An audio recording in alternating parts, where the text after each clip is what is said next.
collect our scrumptious reagents. I have a big old pile of them at this point.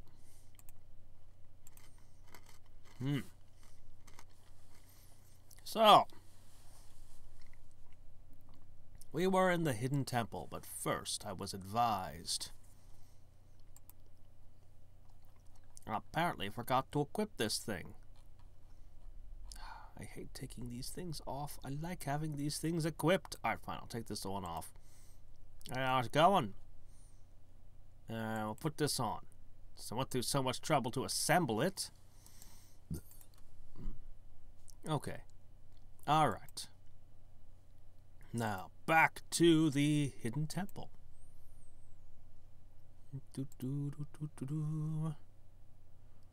What was it? SSS. Stone wool?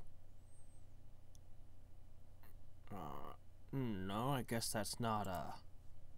we'll just blast you.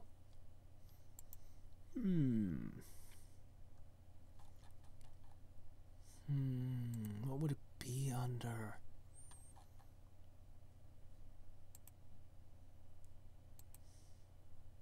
You know what? We'll find one sooner or later, and I'll use it then.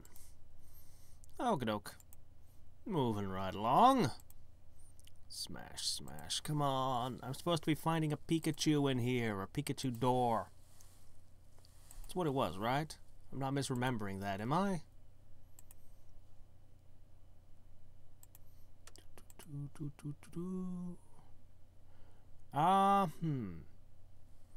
Let's climb down some vines. No, not after what happened last time. Okay, alright. I guess that's fair enough. Darn. 144p. Ah, yes. That you may make out every detail of my glorious visage. I actually run a lot of YouTube videos that way, but then I don't actually watch them. I just listen to them.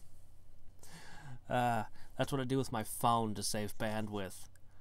Let's see. We've seen the growling. Have I seen what the glowering does? Yeah, I think I've seen that before. Right. The lake of water.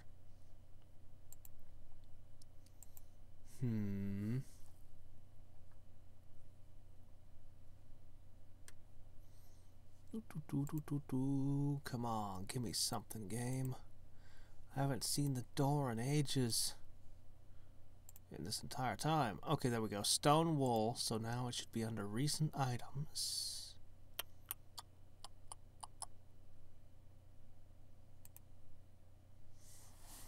Damage reduction.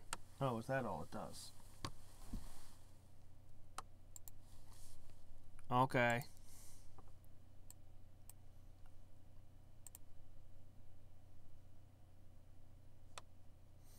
Walking into the hidden temple, fully expecting to be attacked by yet another magically animated carving, but this time nothing happens. Every stone eye that grinds in its socket to face you just grinds right back the other way, then hits you. The cutting of stone in your face must be tricky them into thinking you're one of them. Okay, that is awesome. Hey! Downwards. Oh, I lost the effect stone face that fast? No, it's still there. Okay. Oh, that's where I got the glowing fungus, is it? Okay, that's fine. We'll do it again. Okay, so lower levels, they no good. Okay, that's the door.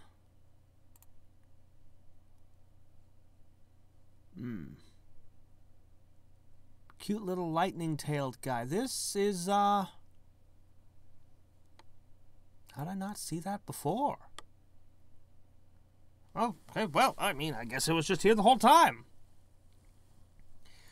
For me, it is 1:38 a.m. I'm in the Alaskan time zone. Like, I think there's some Aleutian Islands that are in another time zone, but, you know, the rest of Alaska is all in this one time zone. Okay. Decorated with a little lightning tail guy from your father's diary. Go through the door. There's the flickering light of your torch, or whatever it is you're using to see this place. It's just going to... I'm just going to assume it's a torch until further notice. Falls on an unusual carving in a stone wall that looks incredibly similar to the sketch in your father's diary. You poke around the carving for a bit, eventually unlocking a hidden mechanism. The section of the wall slides back, revealing a small room. As you enter the chamber, a stone slams down behind you, sealing the room shut. Isn't that the way it always goes? You hear a hideous grinding noise, and the walls start to close on you. You're just about to get squished into jelly, and you're not ready for that. Well, wait till the walls get just close enough and scurry up them real fast. It works in Darklands, although sometimes you permanently lose a character.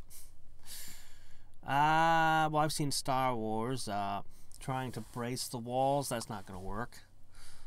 Kneel penitently.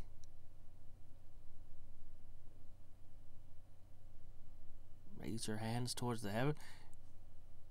It's a Pikachu. It's kind of like it's got a... I mean, it's kind of like a couple of arms. I mean, I notice its ears, but I mean, just... Thunder! I don't know. Whatever. One choice is as good as another, right? You wave your hands nonchalantly over your head. And your fingertips brush a stone bar that is lowered from the ceiling. Unnoticed, you grab it frantically, and it pulls you up through a trapdoor just as the walls slam together beneath your feet. That was close! You're almost a Hadriex sandwich! Nonchalantly and then frantically. Okay. You step into a dimly lit chamber, discover that the floor is covered with large stone tiles, each engraved with a single letter. It looks like you're going to have to walk on the tiles and spell a word to reach the exit. And your finely honed adventurer senses tell you that stepping on the wrong tile would probably mean instant death. Well, not with my level of hit points, it won't. That rhyme again. I before E, except after C, except as in sounds like an A, like neighbor and way, except when something violates all the exceptions, because doggone it, this language, man. You're kind of staying on row indicating the arrows. Beginning at the beginning of beginning. What?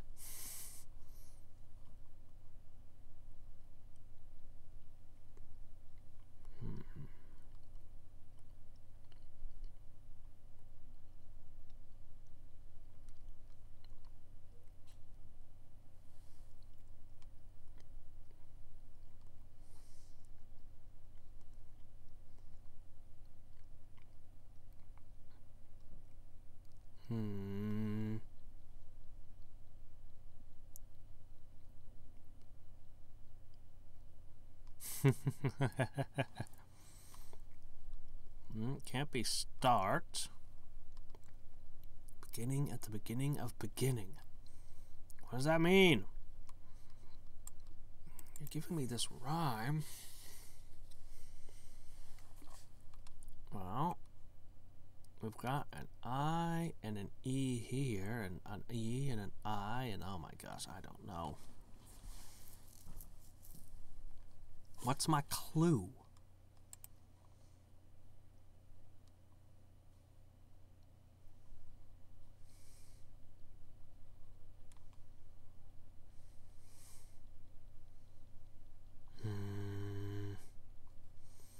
Beginning at the begin. So B would be the beginning of the beginning, right?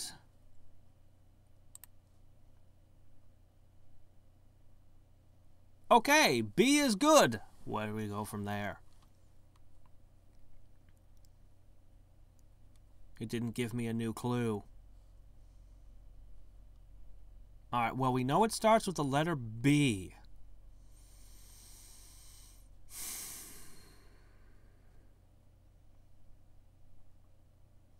Well, I think I can eradicate all the nouns from this.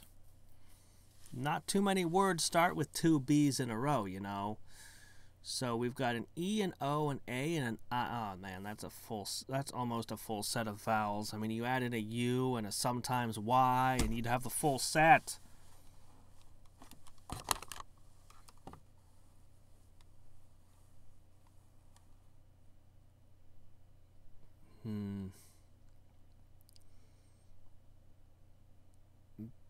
But, oh my gosh, there's too many letters. 1, 2, 3, 4, 5, 6, 7. 7 letters. I'm picturing like a Wheel of Fortune thing in front of me. 7 letters. Starts with a B.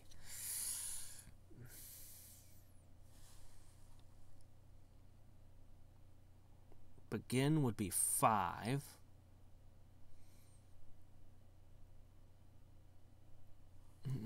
No.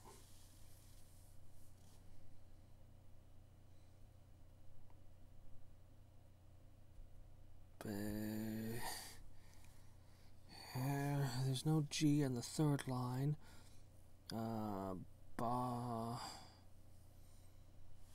I just have to guess one. Let's start with an O. Square. Oh, wow. Oh, that is instant death. Let's up the tile. Something tells you made an incorrect choice. That something is a large stone pillar pistoning down from the ceiling and smashing you to a pulp.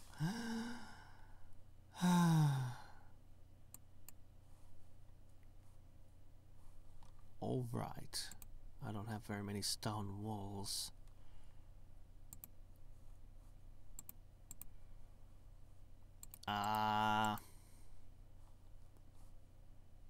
Let's see if we have something that can heal us just a smidge.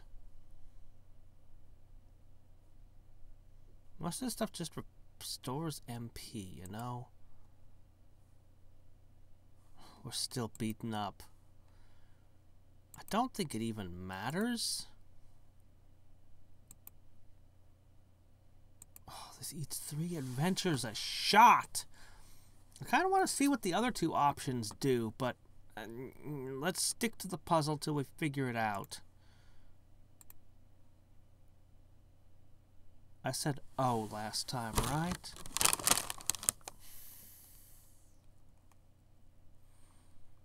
E. No.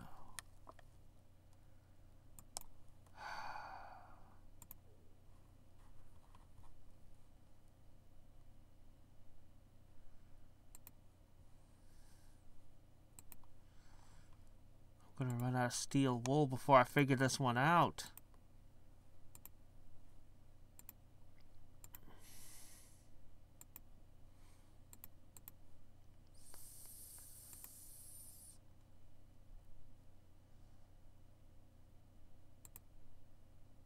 BA. Okay, this might be enough to figure it out. BA. Words to start with BA. Bar.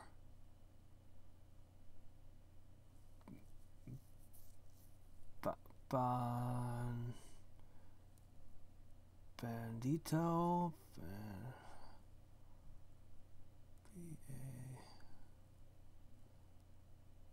Bad.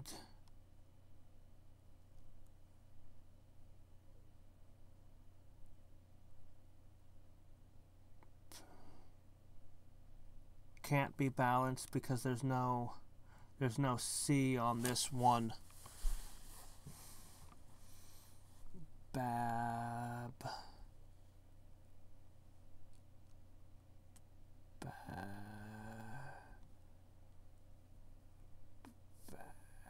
Crap, it could literally be any of these letters.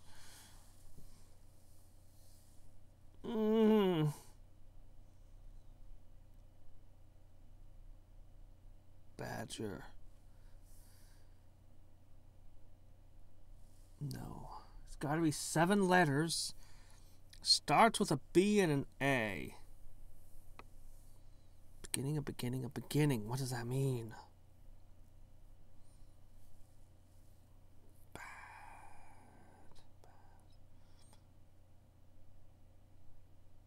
Bastard? Bastard? Nope, no S. Okay, never mind.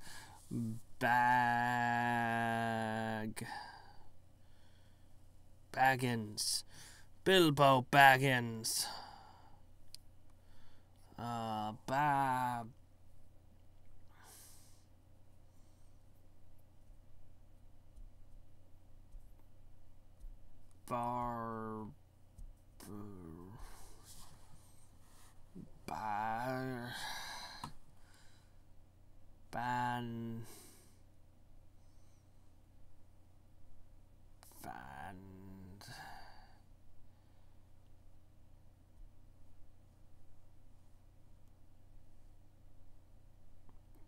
Bah, humbug. Genesis? Obviously not, because we're a B and an A in already. Could have been Genesis.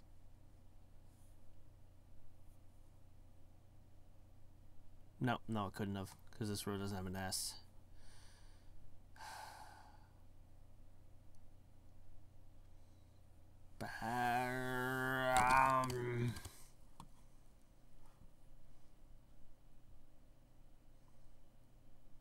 Bard.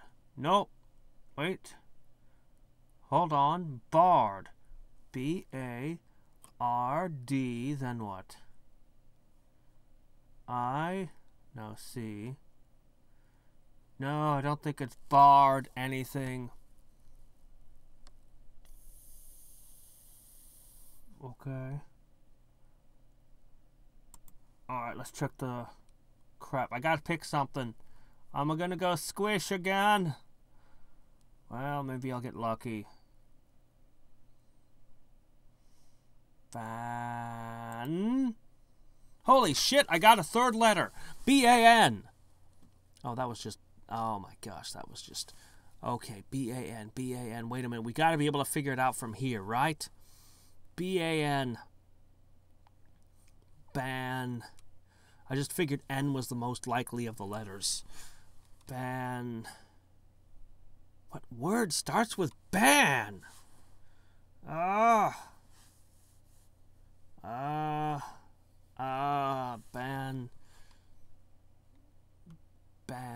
Band. I'm really tempted to go with Bandito. I mean, I know it won't be, but I'm so tempted to just go with Bandito. I've got no better leads. Darn. Okay, but B-A-N. B-A-N is a pretty good start. Oh, this is my last stone wool. Great. Do I have anything else to heal me? Here we go. B-A-N. Alright, let's see. Let's see what clues we might have. The password is swordfish is what he said, right? Which it obviously couldn't be. Like, that was never possible. Although, no, wait. That's with the ring. Wait, am I using the ring?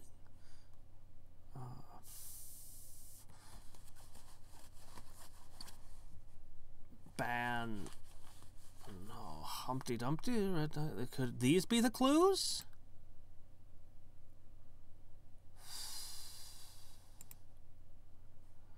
No, my clue has to be over here. The gestures of the elf. Oh, throw your hands into the air and wave them as if you do not care. Oh! A few times I've been around that track, so it's not gonna happen like that. Let me know how you say what this question is. Let's see that in text. Okay. This is a song. This is a song reference, isn't it? Times I've been around that track, so it's not going to happen like that. You hear you say what this B-A-N, something that starts 7 letters, B-A-N, is.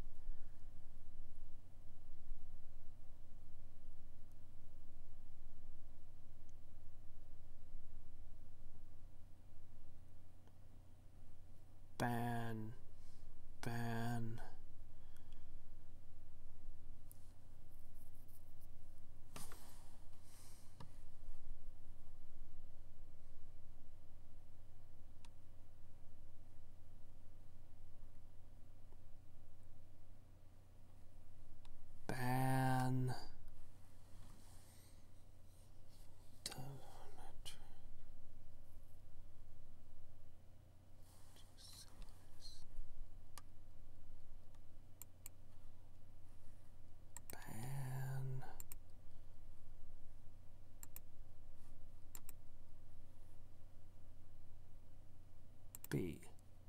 A.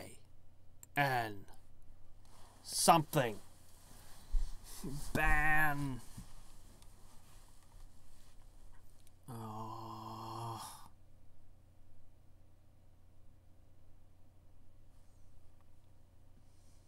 God, I really thought with 3 letters I'd have been able to figure this out by now.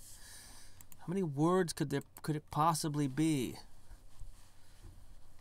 I think I tried D last time and D gave me a no-go. Yeah, I did. D is not the next letter, so it can't be a D.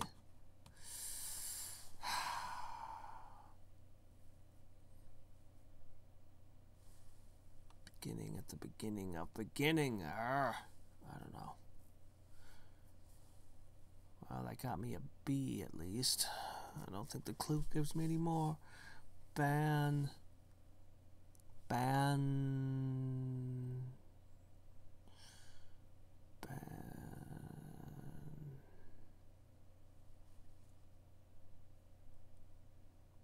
No. Banner. No. It could be a double N. It could, actually.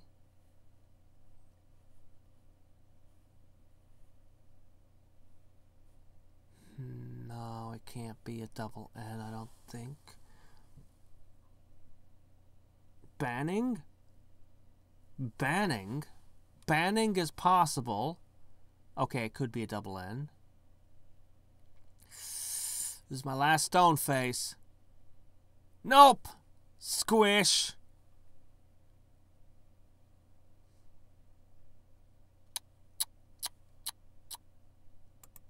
Wow. Okay. Well.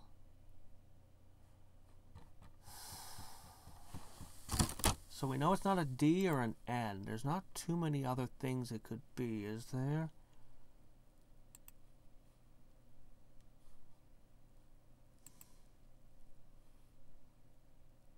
Banana. I'll have to look and see. No, it can't, wait, that's a misspelling. That's not how you spell banana.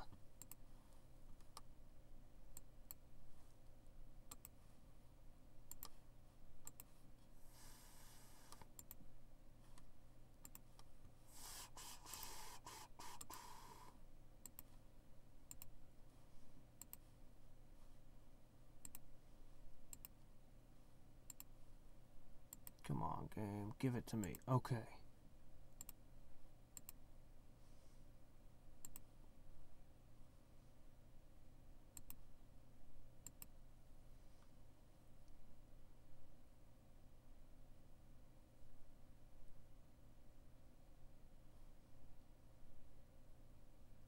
Well, it's not an N or a D. I mean, an A is as good a lead as I've got as any.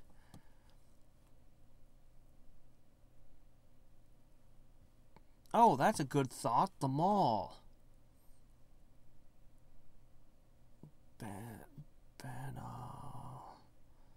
Well, A is as good a get. Oh, crap. It is, isn't it? Why the hell would it be banana? Why the hell would it be? I have no idea. Well, I would have never I wouldn't have guessed that anytime soon. The Bangles. Walk like an Egyptian. That would have been almost fitting.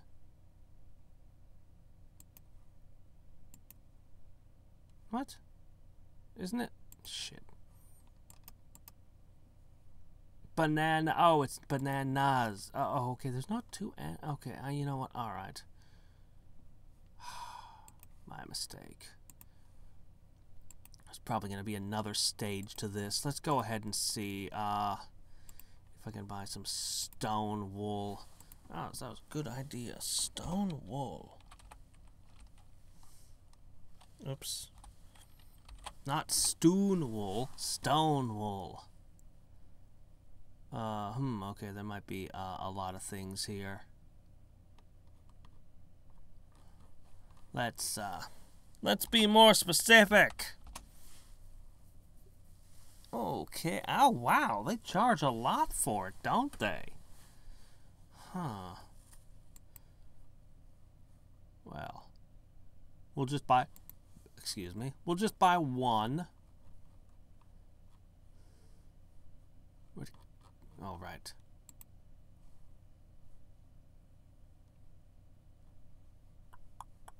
Where is it? There it is.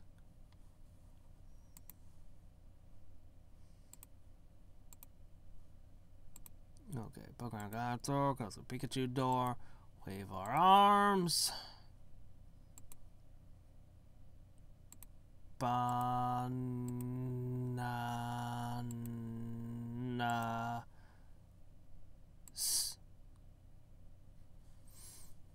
Jump on the last letter and put your pom-poms down with a sigh of relief.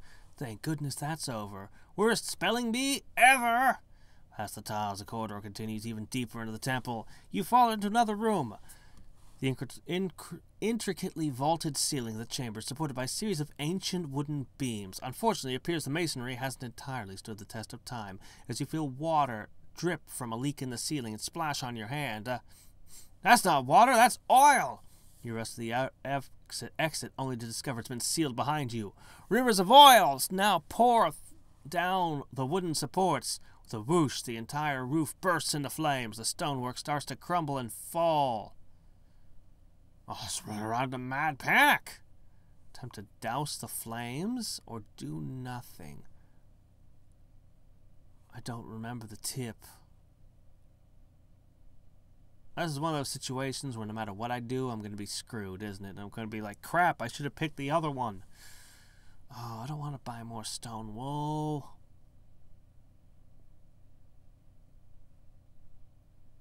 I mean, dousing the flames, but for all I know, running around in mad panic could suddenly discover the correct way.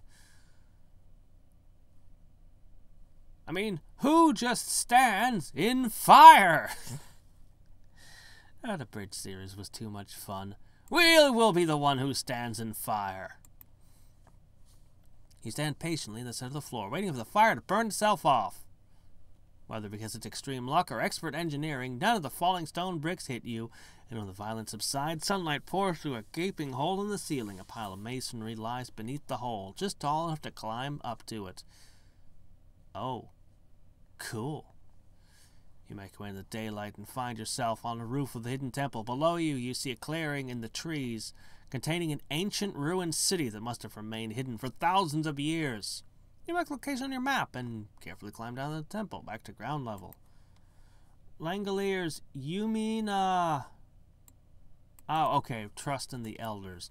Langoliers, you mean the Stephen King novel that got made into a miniseries, movie, something like that? Hey, to Hidden City. Is it going to be as trap-filled as what we've been dealing with so far today? Oh, wow, this is an entire area. 4 overgrown shrines? This is... Okay, come on now. What's a modern city doing in the midst of ancient ruins? What is this? That's weird, man. Well, I mean, I guess I should go to the ziggurat first. A dense liana. Oh, liana vines.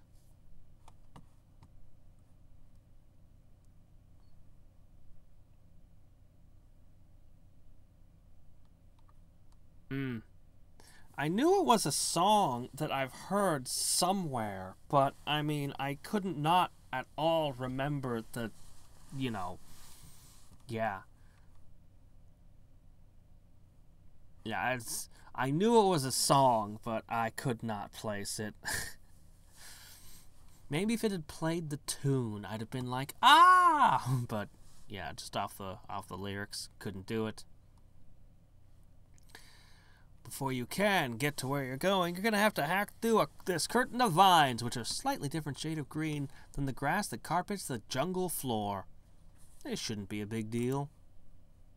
It's not. The vines slowly draw carbon dioxide from the air and convert it into oxygen.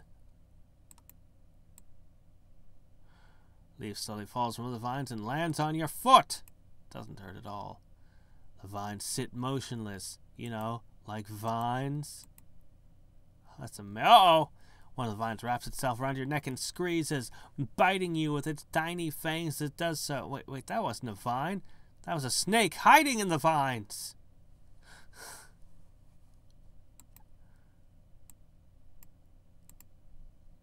Wow, it did that 3 times in a row. Ah! Stupid snakes. Alright, we'll just blast it. Ooh, exotic jungle fruit. Size 1. Food good. This is a weird kind of jungle fruit that you can't identify. Then you probably shouldn't eat. Oh, wow, look at this. Minus 25 to monster level. Huh.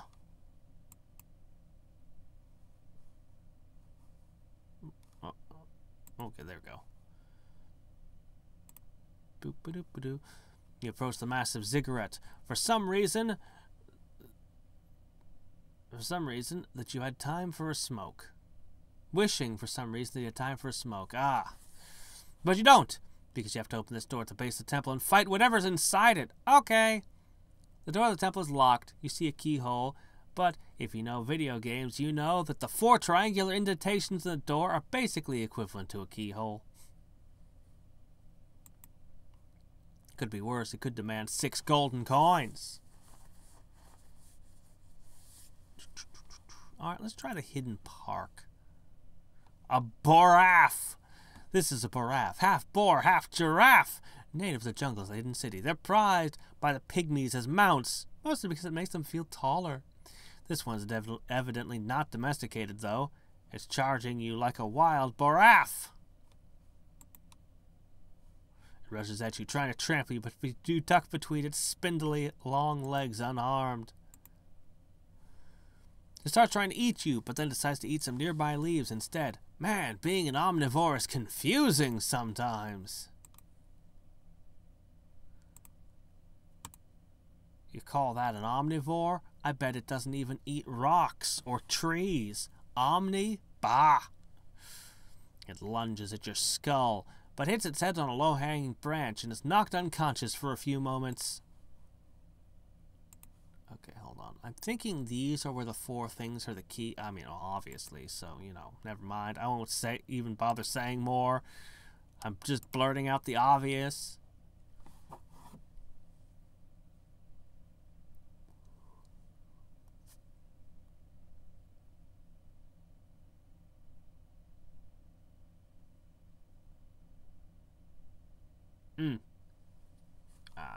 Okay. I have no idea what you're talking about. What movie that is. I guess Hollaback Girl song came from a movie? Oh. This group of pygmies has formed a human pyramid. The better to rain death down upon you. Except individually they're pretty short and the pyramid only stacks up to about your height, so it's more like rain death across at you.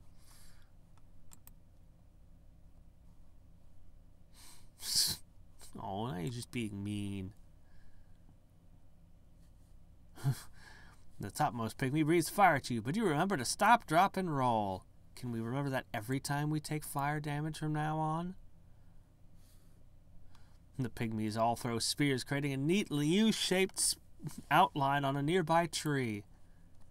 It's a cartoony battle. Are they capable of causing harm? I guess not. Let's move on.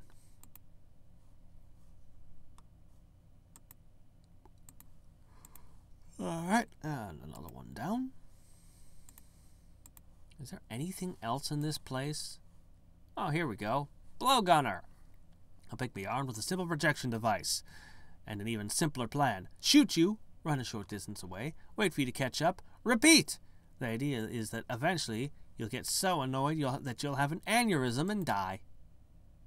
He stands quietly for a moment, waiting for you to come into range. The bastard. He shoots you, then runs a short distance away. You think you hear a vein in your head go pop. Wow, he's effective. Oh, hey, look, I got his thingy. Poisons enemies, dealing damage over multiple rounds.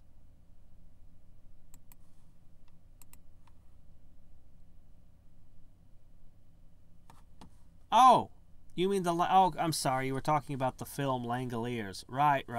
Okay.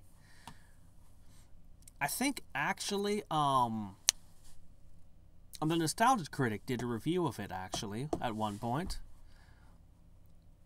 When searching through the ruins of the ancient park, you come across a skeleton dressed in a moldering leather jacket and fedora. After a moment of respectful silence, you loot his pockets. I guess there's nothing he can possess which you cannot take away. Antique machete. One-handed. Cool whip. One-handed. A Brad bullwhip made of awesome leather. It does 1 to 2 damage. Wow. I mean, I know that whips aren't going to do damage against anything in armor, but let's take a moment to respect the whip. It is the first device that man ever crafted that could break the sound barrier. Really.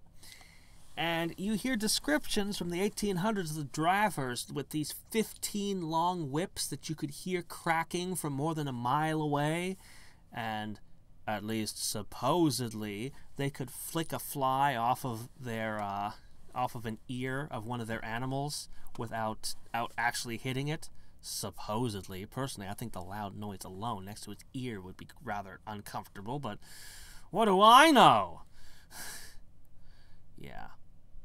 I think 1 to 2 damage is a little bit of an understatement, even of a short bullwhip. I think a bullwhip could take your freaking face off.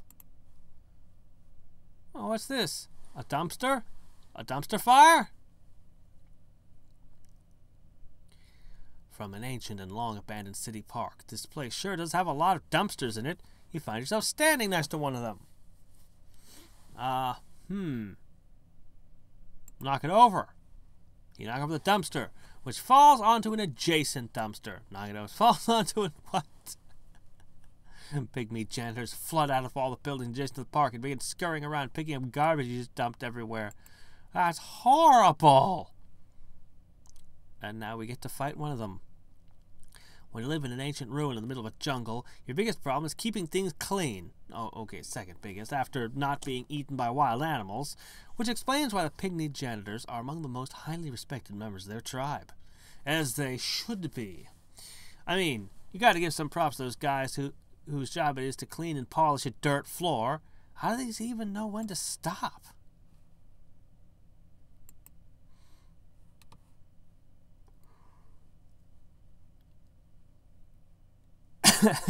Yes, that is true. It is imaginative.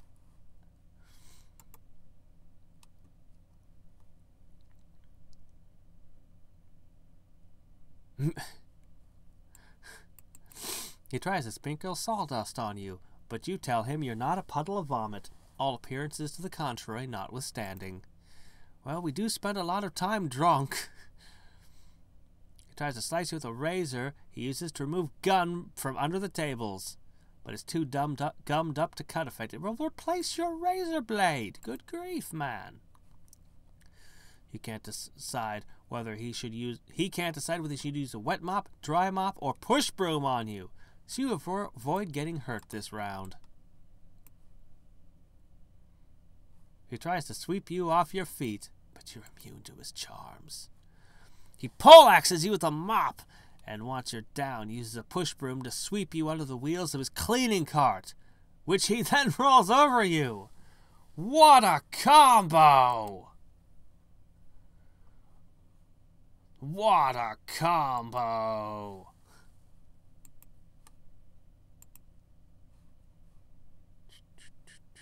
What are you talking about?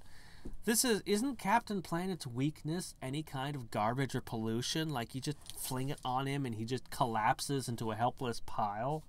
Like, he's got to be the easiest superhero to defeat. Like, you know, Superman, you got to go and you got to find kryptonite. And it's radioactive, so you don't want to carry it around with you everywhere, and, you know, but garbage? Good grief, I don't know, it's not that hard to find garbage to fling at him. Or, you know, you could just use hate, because supposedly that's what the whole heart thing was for, was because hate is a pollution, apparently. because I've heard that in at least one episode, somebody glared at him and he fell from the sky and was completely helpless. So, if you just hate Captain Planet badly enough, he's helpless. I think most supervillains could pull that off against their nemesis, you know? I guess that's why he didn't have a consistent nemesis, to the best of my knowledge.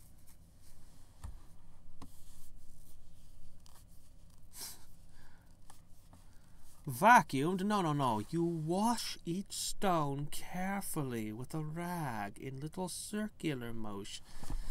It should take you about a week. Alright, let's see. I don't know. Dumpster diving.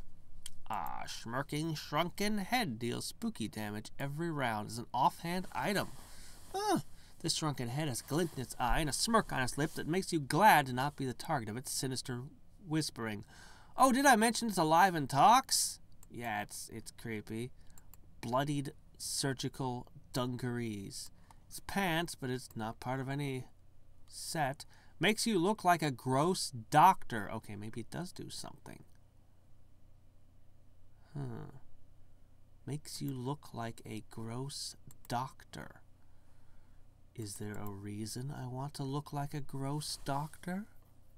Hold on, we'll put this on. It's not as good as the flowing hippie skirt, but, you know, whatever. Alright. We're a gross doctor. Anybody?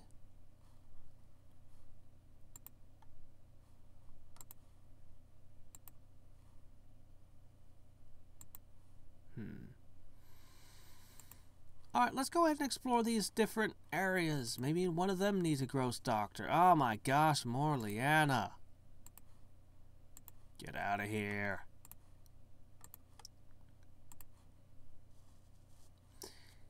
You step inside the shrine and find an altar inscribed with a weird figure of a kind of leafy guy on it. Consulting the diary, you identify him as Bulbazinali, the ancient god of plants and nature. The top of the altar has a round impression on it, and your impression about the impression is that you should probably put something round in it. That's a terrible idea! You place your head in the impression and are struck with a vision of a nearby apartment building. In the once luxurious top-floor penthouse, an ancient ghost lounges on the skeletal remains of a leather couch. A strangely lush potted plant sits next to him, where an end table normally would be. The vision fades, but the memory of the apartment remains.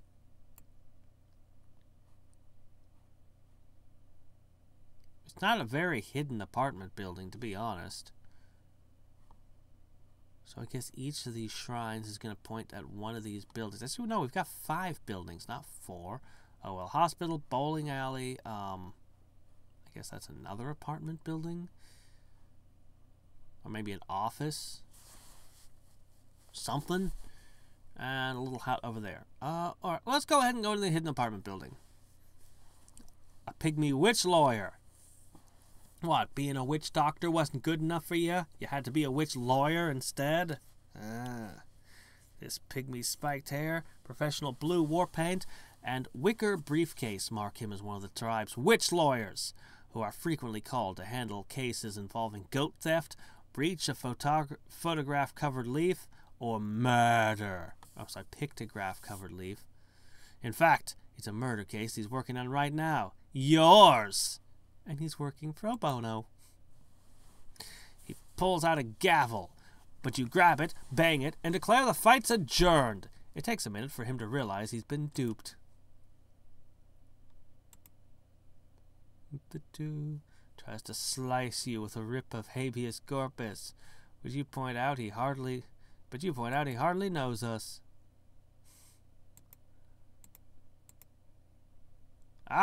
He delivers a heartfelt closing argument to the fight, mixing homespun wisdom, biting accusation, and vicious headbutts to your shins. Oh, hey. This apartment must belong to one of the tribe's shamans. You can tell by the smoking braziers full of odd-smelling leaves, the walls covered with animal pelt and brightly covered feathers, and the statue in the corner wearing an ugly, leering, angry-looking mask. Oh, wait, that isn't a statue or a mask.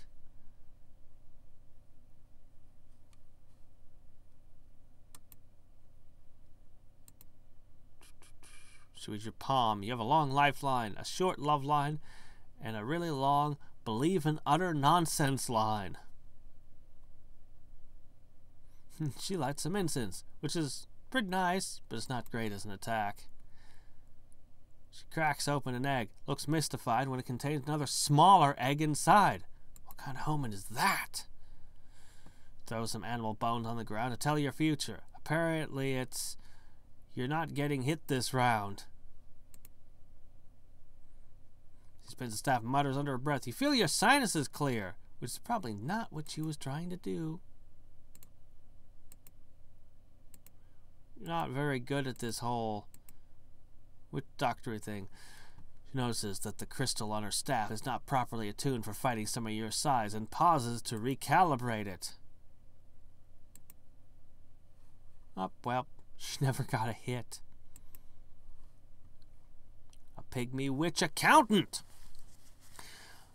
Most tribal societies invent money fairly quickly, because it doesn't take long to come up with a business transaction more complicated than, I will give you this cow for those 2 goats right now. Once someone has the idea, if you give me those 2 goats right now, I will give you 12 of these particular kind of seashell and another 6 of them the next week, and you can give them to my cousin for a cow plus a sack of monkey heads. That's when witch accountancy is born. This particular witch accountant has apparently been short-selling adventurer futures, and needs to protect his investment by making sure that you don't have one.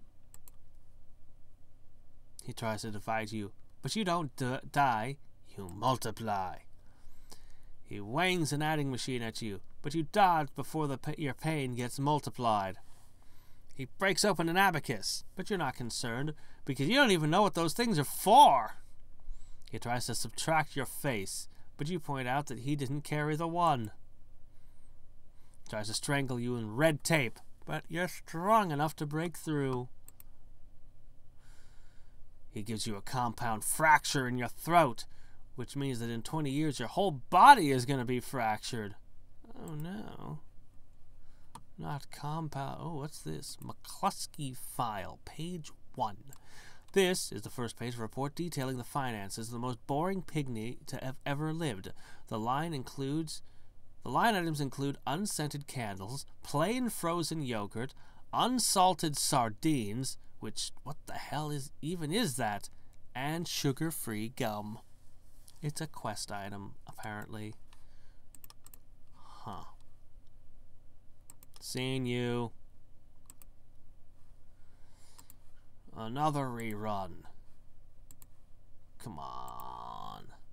What is all this? Oh, hey, look, it's page 2. The second page of the report contains a line-by-line history of McCluskey's tax filings. Every year, they're filled out on time and without any errors or abnormalities. That's impossible. You're suffering from the curse of the hidden city twice. Your muscles are like jelly, and so is your brain. Not really. It's kind of a low-level curse. Doesn't really do anything. Should have been percentage based. Oh, what's this? You enter the apartment building, and it seems like all the residents have popped off to the roof for a smoke break. It's weird. They do that at strangely regular intervals.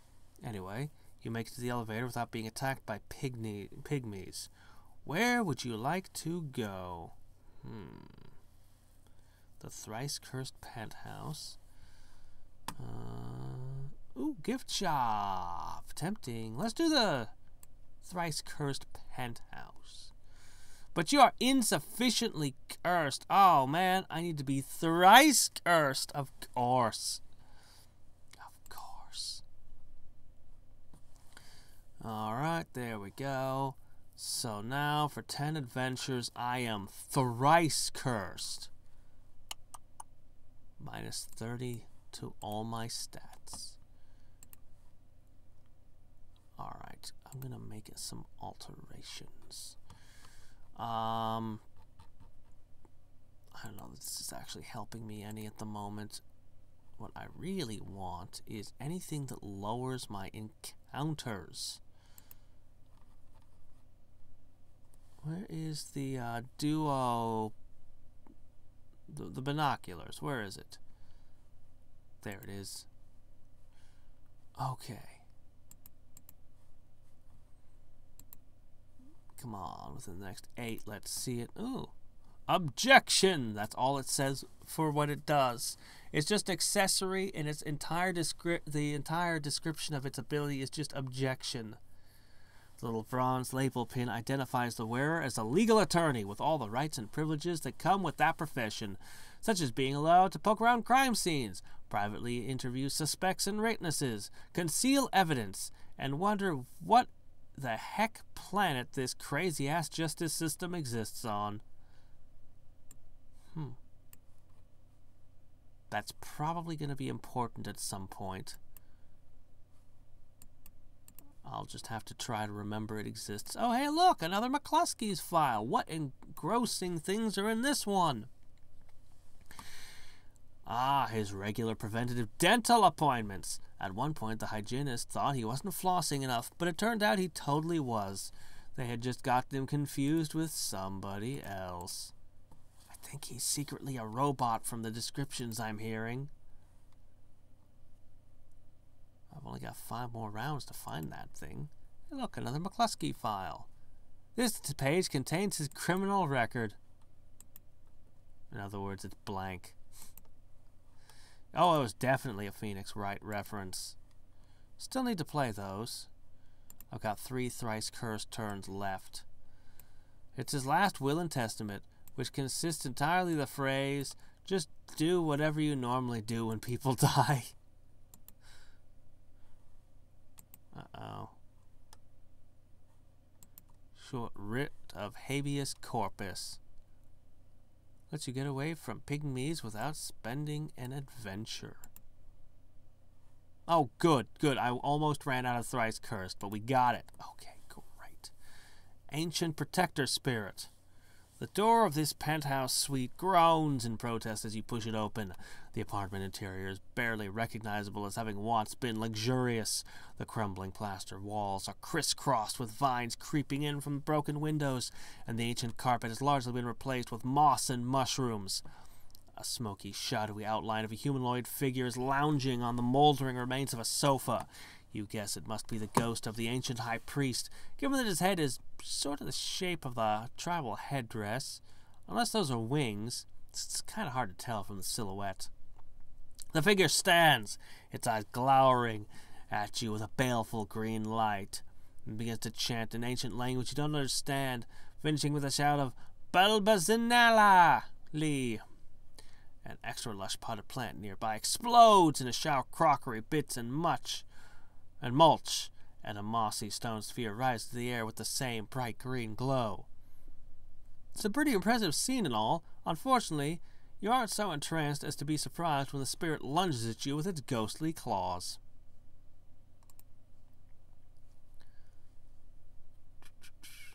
The nearby moss ripples in a vaguely threatening way. The spirit uses leech seed. It's not very effective. Spirit gestures at one of the plants to attack. A fern kind of waves at you ineffectively from a corner of the room.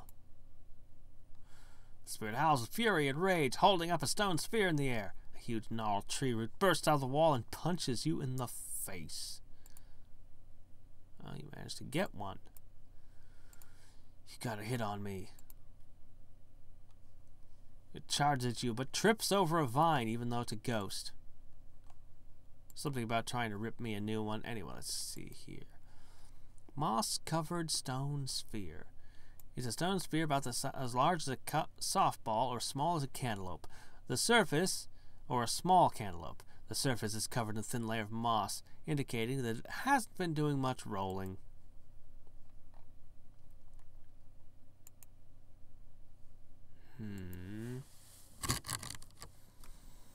I mean, I still want to check out the other areas in this place.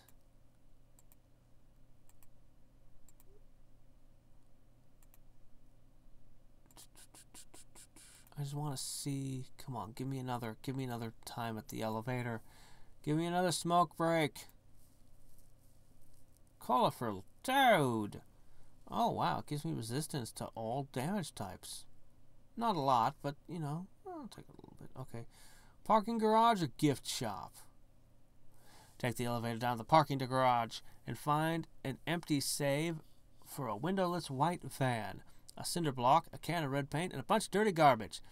Thinking quickly, you paint a red cross on the side of the van, point it out the garage exit toward the park, put the cinder block on the gas pedal, and turn it loose. You watch it crash in the central fountain and hear a cacophony of chanting and bickering as a small group of pygmy witch lawyers burst out of the nearby office building and loudly converges on it. Okay. Has crashing something into the park changed it? The witch lawyers are there now, but that doesn't help me any. Unless the witch lawyers don't show up here anymore. They're not. Will that cut down on this place? Huh. It would have made it a lot easier to become thrice cursed. Alright, exit through the gift shop. Darn it. So, now what? Oh, wait, I got the ball. Right, put it here. You place a sphere of the depression on the altar. You hear it click, and the sphere sinks into the stone and disappears. There's a loud grinding noise, and a niche opens up in front of the altar. I feel like I'm in Breath of the Wild. Oh, okay. Just shouting objection. Alright, let's try this one.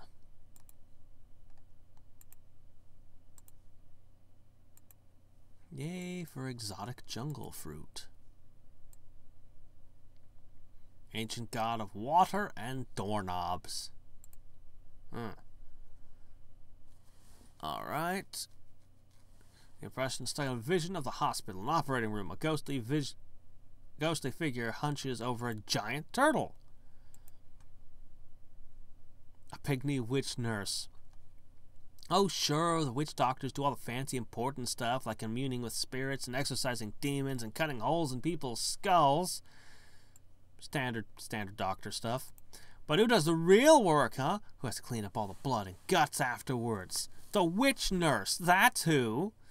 So naturally, this one isn't particularly thrilled to see some giant clod of an adventurer clopping around the hospital while he's on duty. Thump. Pygmy witch surgeon. Your typical witch doctors are generally witch GP, general practitioners, or witch pharmacists. But when a pygmy gets a real serious ailment, for example, if there's a demon trapped in their skull which needs to be let out, they get referred to the witch surgeon to perform the operation. This one seems pretty sure there's a demon trapped in your skull. Or at least, he thinks it's a possibility and is willing to risk your life to find out. He checks your pulse, then does his best to stop it. He hits you with a defibrillator. Ooh, that's rough. He drops his scalpel on the floor, gets his hands dirty picking it up, and then has to go sterilize the scalpel and scrub again.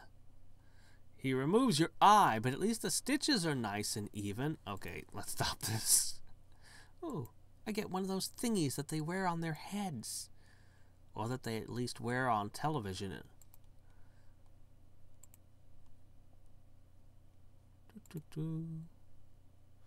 He gives you a vaccination against Borath pox, which you weren't at any risk of contracting, with a really big needle. He takes your blood pressure, forcing the tiny pressure cuff onto you and inflating it until you almost pass out. He breaks your finger and takes some blood. For some reason, it hurts worse than getting gut sliced open. What's the deal, fingertips?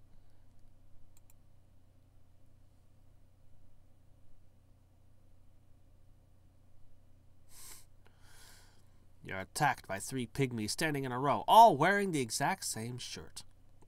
You conclude that they either all work for the same hospital or they're all on the same bowling team.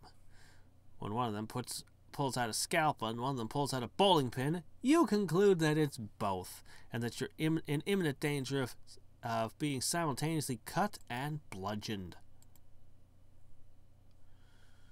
2 of them hold onto your legs while the third one jumps up and headbutts you in the groin. That's a particularly disorderly of them, if I do say so myself. One of them yanks your pants down, another one ties your shoelaces together. Yes, even if you weren't wearing pants or shoes, pygmy magic is strong.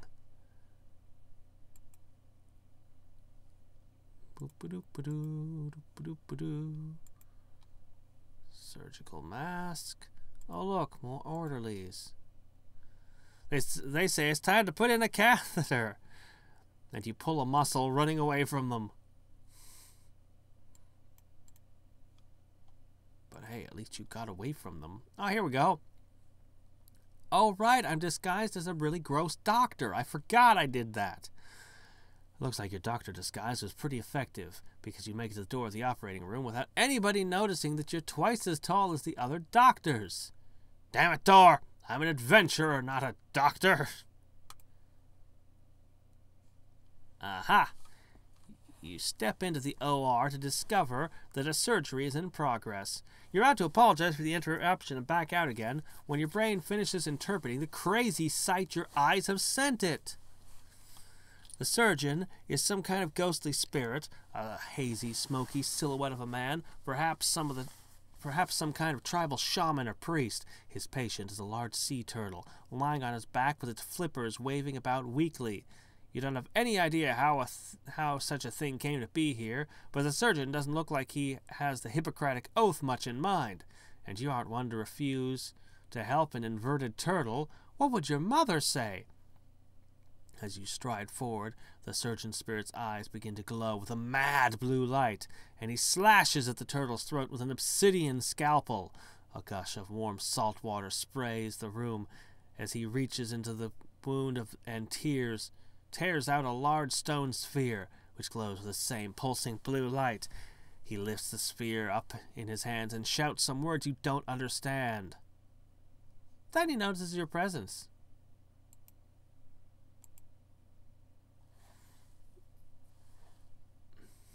To rip you a new one. A new what? We'll leave that to your imagination. Spirit holds close. Pressurized water knocks you clean off your feet. I blast you. The dripping stone sphere, about the size of a large... okay. The smooth surface is coated with water, like one of those municipal sculpture fountain things, only much smaller and less surrounded by hobos.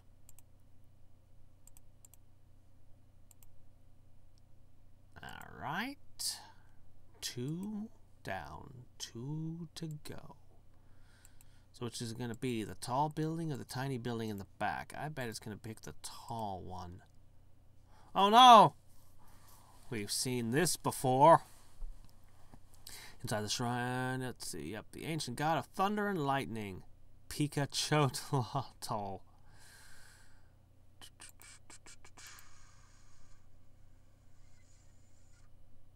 Thick oaken door of a tall office building. A ghostly figure sits in a leather chair, absent-mindedly squeezing a sphere of polished stone and grumbling about that McCluskey file. Hey, I've got all the McCluskey ones already. We're in great shape. A pygmy headhunter with a suit and tie, attempting to recruit all the best pygmies out of the neighboring tribes and into his own, or failing that, to cut off their heads and impale them on pointy sticks. It's win-win. Bashes your calf with his briefcase, stabs you in the face with his pointy stick, bashes your solar plexus. Okay, let's just smash him. Hey, look, we got the briefcase. It's usable. We've seen you.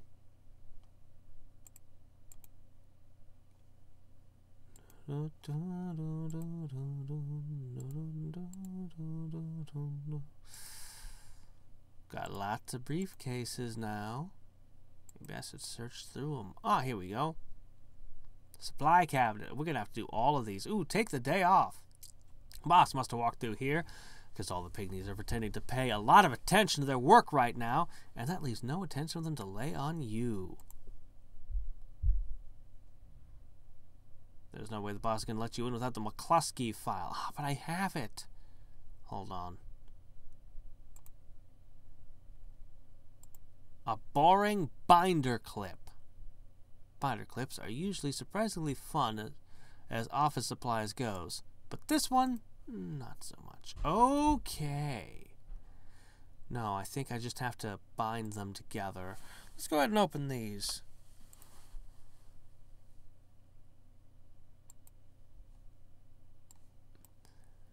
These are some fat stacks of cash. Too bad you can't spend cash in Kingdom of Loathing. Oh well, maybe somebody else can use it for something. Does not impress most monsters. Most, you say? Well, let's see.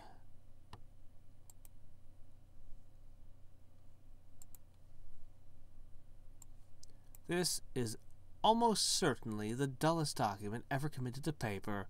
Look out, Gatsby. You've got some competition. Oh, shots fired. I know a lot of people love The Great Gatsby, but I wasn't one of them. I read it, and I was like, I could name a dozen works of classic literature that are way more interesting than The Great Gatsby. Starting with Sherlock Holmes. Oh, man. The original Arthur Conan Doyle's were so good. Actually, The Hound of the Baskervilles is really good. None of the adaptations do it justice, but Valley of Fear, man, that one was good. Many of the short stories were awesome.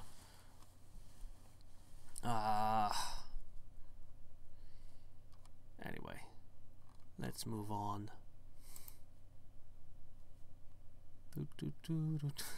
Burn heal is needed after that one. Alright, let's go back here. I just need to wait for the boss to pass through again. Knock on his door, show him the McCluskey file. Oh, hey, a necktie.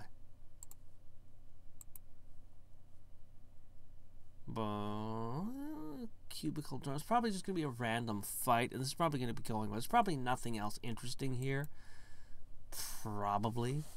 Step in the boss's office and up to the giant mahogany desk. Is that the McCluskey file? Grumbles a gruff voice from the decaying leather chair, which is currently swiveled away from you, facing the large, cracked picture window that overlooks the ancient city. The voice has an odd, echoey quality to it, as though coming from a long way away, though you can hear it perfectly plainly. Yeah, sure, boss, you say, carefully placing the pages on a age-brown desk blotter. The chair creaks shrilly as the boss turns to face you. He's not so much a man as the smoky, ghostly outline of one, with a burning yellow glare where his eyes should be. He flips through the document with obvious disdain.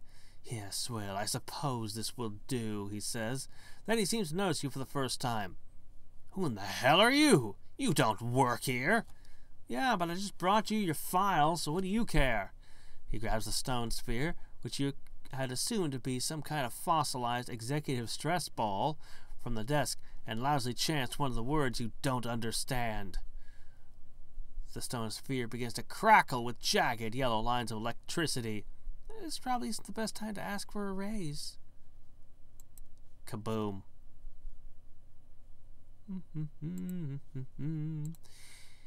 3 out of 4. Last one, the bowling alley. This should be interesting.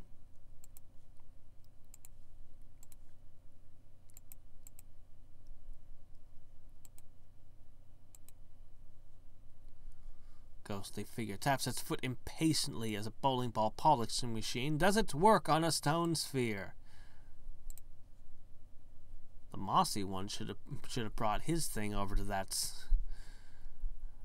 Similar to how golf was invented by a Scotsman who knocked the enemy's head off with a club, whereupon it fell down a golfer hole, bowling was invented by a pygmy who threw his enemy's head at 10 more enemies who were standing in a perfectly triangular-shaped fashion.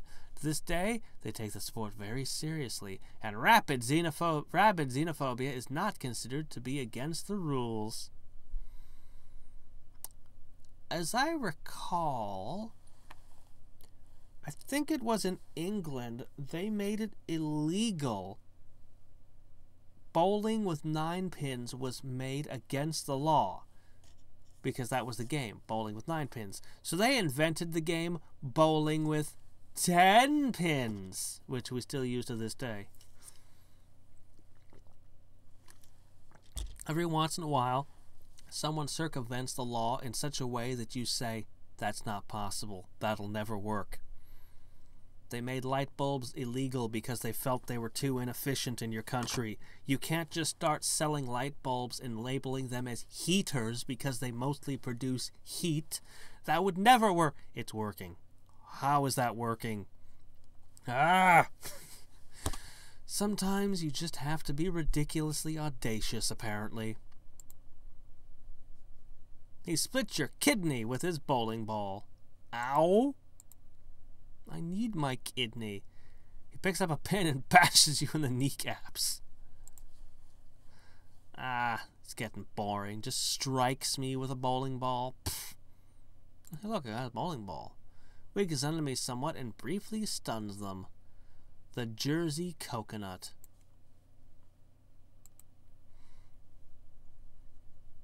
Bowling ball in hand. You stride into the alley like you own the place. You step up to one of the bowling lanes that has been kept free of ancient debris. There's a set of pins standing at the ready at the other end of the lane, and you've got this bowling ball, so why not? The bowling ball is heavier than expected, and the pins turn out to be made of stone as well. But you knock a few of them over and clean up most of the rest on your second attempt. As the ancient pin-setting machine grinds into action, you hear an audible sneer from the next lane. It turns out to be a smoking, ghostly apparition with glowing red eyes, holding a scorched, blackened bowling ball. So you think you can roll, S? The spirit smirks. Let me show you how a real man does it. He winds up and releases his ball, which rumbles down the lane, arcing gracefully to smash directly in the pins. Strike! The ghost does a very satisfied little dance, then turns to sneer at you again. You ain't got what it takes. Pendejo. Annoyed, you resolve to show this jerk what for. With the ball return machine seems to have mislaid your bowling ball. Looks like you'll have to scrounge up another one. Oh, the orderlies. Oh, right, they were part of the bowling team. Right, of course. A drunk pygmy. Most pygmies do their drunking in bowling alleys because, although their bars are set pretty low, their standards are set even lower.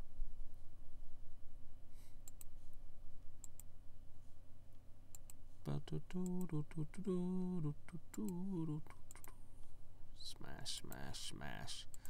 Smish, smash.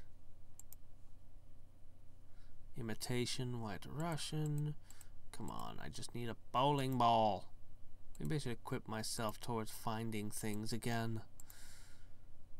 It'll show up any second. Any second. Any second. Pygmy phone number. The scrap of paper has a 4-digit phone number sprawled on it, which can only mean one of two things. It's either an incomplete phone number and therefore useless, or the phone number of a pygmy, and therefore extremely dangerous. Effect: Pygmy drinking buddy. He is violent and unpredictable. Cool. Oh, there we go. Okay, I was about to... Alright, let's do this. Let's roll! With a new ball in hand, you step up to the lanes. The red-eyed spirit is waiting to continue with your match, still sneering derisively at you. He rolls first this time. You're pretty sure you see him lick the ball before he does so. What a weirdo. He gets another strike, while you barely manage to pull out a spare. The ghost's smugness is basically intolerable. The two of you go a couple more frames before your ball gets lost again. Your opponent, fortunately, doesn't continue his run of strikes. Perhaps the first two were partly luck, but he's still scoring very high, and you're still getting used to these stone balls. Man, you're running away. The ghost laughs as you leave to find another bowling ball. You just wait here. I'll be right back. Whenever you're ready, man, I'll be here. He retorts, holding his arms challengingly, his red eyes flashing with evil glee. Okay, what are we gonna do? We're gonna slip off and we're gonna make a couple of changes because obviously we're gonna be finding more bowling balls. So now that I know how this works, I'm gonna be all like, hey, I want a toad. Slip over here and we'll be like, equipment.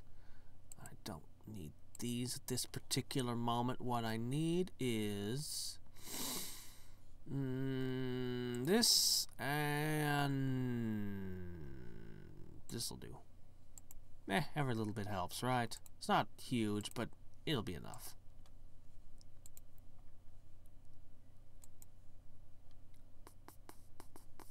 Cold water bottle. Plus 10 cold resistance, plus 20 damage to cold spells. It's the best resistance to anything I've seen all game.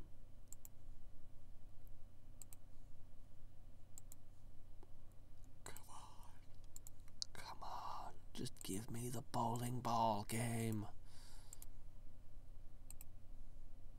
What the? Didn't I change familiars a second ago?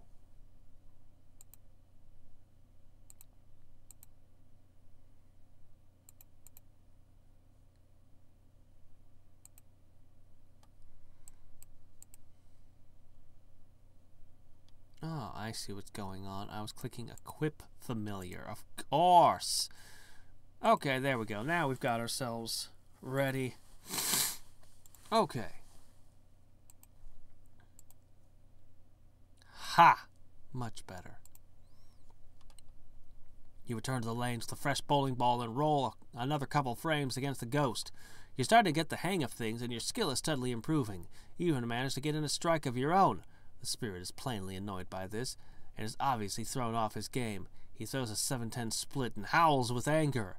He renews his focus on the second roll, but he doesn't manage to get a spare. You begin to think maybe you have a chance against this jerk. The ghost seems to be thinking along the same lines. He stomps up to you, insomuch as an ethereal spectre can stomp, while you're kicking the ball return, and hisses, I'm gonna wait for you to get another ball, man, and you better come back. We've got a date. A date? Aw, my sorcerer has finally found a romantic partner. How nice. You shrug casually in a manner calculated for maximum annoyance and saunter away. Give me a bowling ball. Give me a bowling ball. Any of you. Give me a bowling ball. Thank you. That mushroom familiar really works, doesn't it? You return to the bowling alley and find the red-eyed spectre throwing a few practice balls. He puffs out his chest. Well, his ghostly still wet of a chest when he sees you. It looks like he's got his confidence back. Worse luck. You ready for this, man? I'm gonna mess you up. Yeah, well, you know, that's just like your opinion, man, you mutter. The ghost is back in top form again, unfortunately, but you're getting pretty good at this game yourself.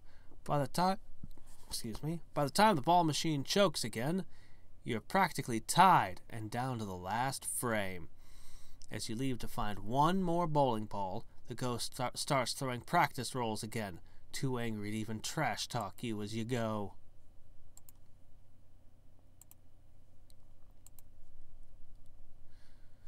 You return to the alley and bowl the last frame of your match against the red-eyed spectre. He gives you a haughty sneer while rubbing his blackened stone ball with chamois. Then steps back up to the lane. He lifts the ball up to his glowing eyes, licks it again. What the heck? And then his arm swings back as he jogs forward. The ball roars down the lane with a rumble like a cavalry charge and slams into the pins for a decisive strike. He does his little dance of success again and smirks at you as he reclaims his ball. You stare back at him, cool and unflappable, and gesture at the lane, inviting him to take his second roll. This obviously annoys him, and his next roll isn't as confident. The ball veers off course, taking out only 4 of the pins, but leaving him an easy spare. He holds up his ball for his third and final roll, and takes a deep breath. At which point you ask, "Say, is it true what they say about 8-year-olds? What? Oh, it's just a rumor I heard. Never mind, sir. Don't let me interrupt you." The spirit's stride is less than smooth as he rolls his ball, and it slides into the gutter. He watches in a quivering, burning-eyed fury as you pick up your ball and roll a strike, followed by a 6, and then clean up the remaining 4 pins to beat him by 3 points. Well, will you look at that? Oh, must be beginner's luck. You hold out your hand for a shake. Ignoring your hand, the spirit picks up his bowling ball and holds it as though he planned to roll it again, but this time he's chanting words you can't understand. And the bowling ball bursts into flames. Okay, I'll take that. I'll pop that in here. Alright, we still have this little building in the background. Alright. He approached the massive ziggurat. For some reason... Oh, right, we've seen this before. The Protector Spectre. You carefully socket the 4 triangular stones in their places in the carving and step back as the door slowly slides to one side with a loud grinding noise. Cautiously, you peer inside.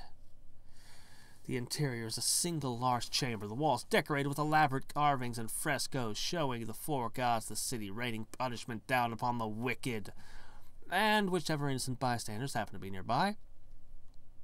A large ornate stone dais at the center of the chamber, with a mummy lying in repose on top of it.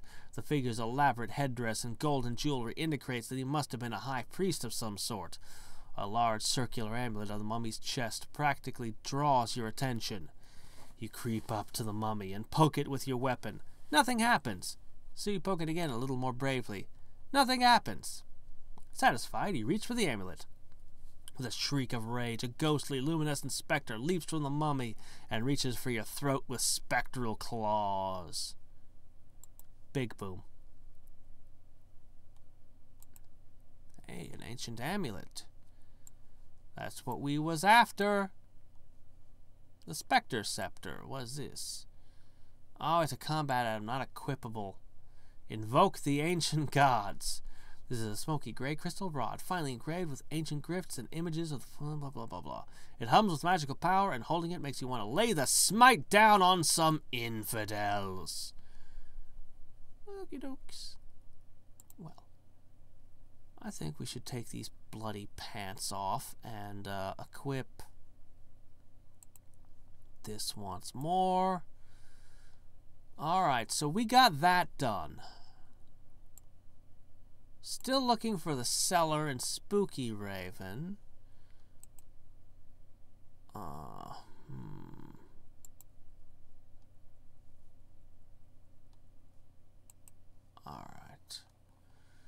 Maybe this'll help me with Spooky Raven somehow, some way. Wait, where is it? Where's the thing? The ring with the 2 snakes that I made last time. We went through a whole big adventure to get it. It better not be missing. Where'd it go? Oh, there it is. So, so there must be a clue in this about how to find the Spooky Raven. I mean, it might be planting the spooky tree. That's what I'm thinking. But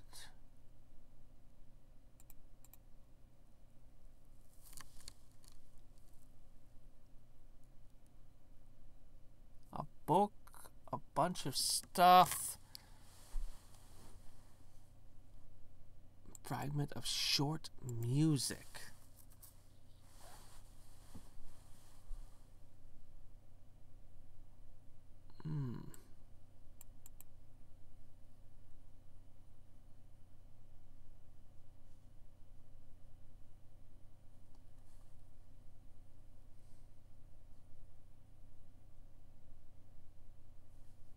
Fragment of sheet music. There was a thing in Spooky Raven Manor. We don't actually have a library we can go to over here.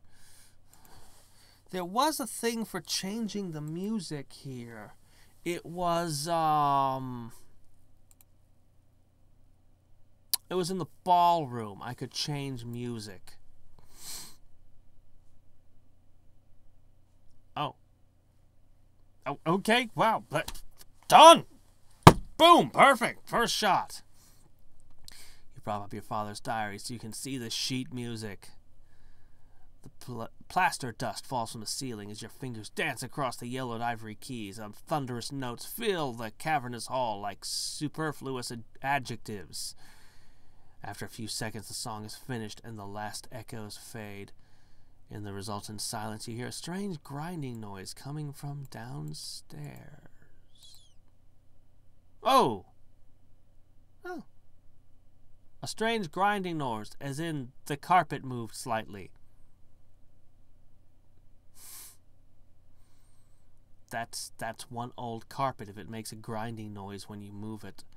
And it's so hard and crusty that you can walk across it without falling through these stairs and never even notice that they're there. Uh-oh. Suspicious masonry. I am suspicious of this masonry. There's a laundry room, a boiler room, and a wine cellar. On the floor, next to a spot of weird-looking brickwork, you see a scrap of paper. Mortar-dissolving solution. This is a list of ingredients labeled mortar-dissolving solution. I wonder what it does. Well, I mean, I guess we should take a look. I mean, just pop over here and hit recent items. Go down here. Loosening, oh dear, it's making me go everywhere. I've been through this whole place. I never found any of this up till now.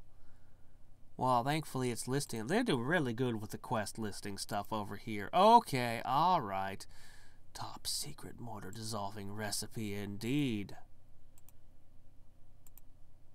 Alright, the kitchen.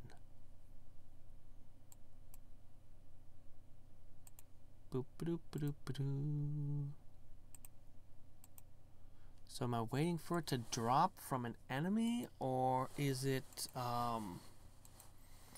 you know, there was a bunch of things about this place, like the 13, the lights going out and seeing 13 all the time. Okay, got that. Okay, so it's just gonna be, alright, I'll make a small adjustment then. Instead of finding items, I want less encounters. Alright, the conservatory.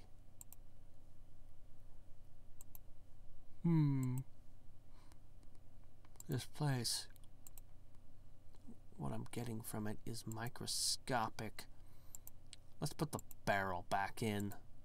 So at least I'll be getting something from this.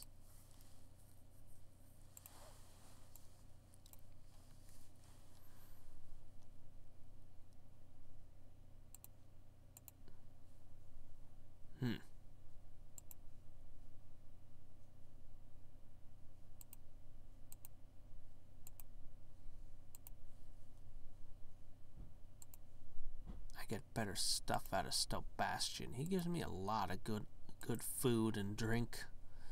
Ah, here we go. Before the tombstones until you find one that's the final resting place of a beaver. You plunge your hand in the earth and fish around until you find a beaver bone and crush it into powder. Would have been easier if we had access to some sort of beaver cleaver. There's usually a complicated industrial process involved in the production of this stuff, but at the end of the day, it's just powdered dead beaver.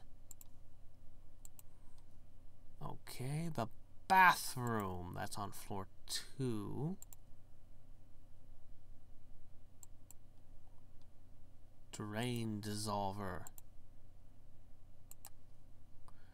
You know, the stuff that actually works to unclog drains you can't even find on the market, at least in the US. You have to be like a licensed plumber to buy the really good stuff. As you enter the haunted bathroom, you notice a nice looking towel hanging on a rack next to the shower. You think the dead are no longer particularly concerned with drying themselves, so you have zero ethical objections to taking it. Note the answer is always, it'll come in handy. Selling price, 1,000 meats. This is the largest bath towel. Hoopy Foods always know where these things are, and since you know where this one is, that makes you a pretty hoopy frood. Okay. I should probably keep it in my inventory and not just sell it for the ridiculous amount of money. Here we go. If you lose something and you've looked everywhere else, check behind the toilet. That's what your uncle always said, probably because he had a very specific kind of mental illness that caused him to compulsively steal things from people and hide them behind toilets. This is a can of drain cleaner that they eventually stopped selling because consumer advocacy groups disagreed with their claims that the cleanest drain is no drain at all. Alright, to the gallery. I always did want to go back to the gallery. But I don't think I'm actually going to go through the maze again. I want to go into the maze again.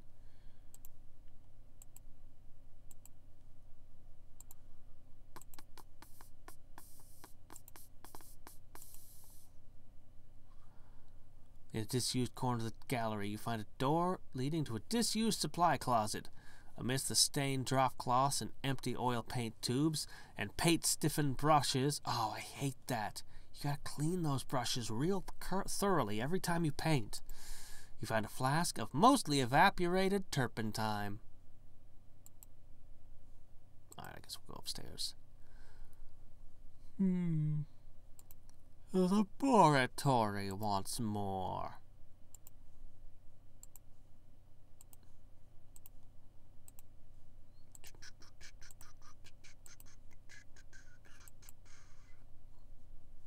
You find a table with labeled test tubes filled with various chemical compounds. You find one with detartrated anhydrous sublicalc written on it, but it's empty. I'll try science, you shout, as you pour the contents of 7 or 8 of the other test tubes into the empty one. After the smoke clears, you're left with a little bit of liquid, which is probably totally the thing you were looking for. Oh, it's amazing how that kind of works out, huh? Well, we're out of adventures, so we're going to need to eat. Let's do that now. We'll start with miscellaneous. We'll go down here looking for my last milk of magnesium.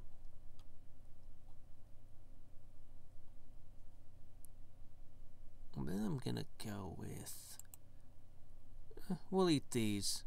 They give good stats, tons of adventures, and are just generally good.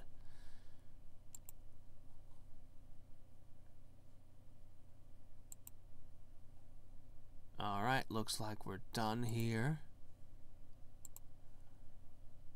Where's the...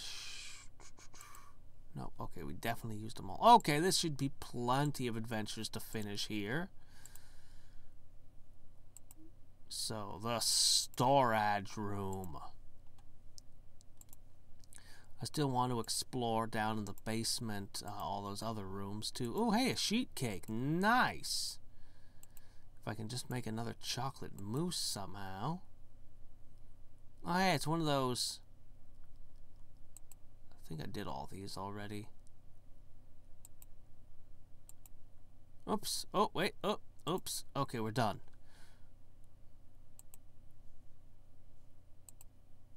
do I need to go into the lab and mix them all, or?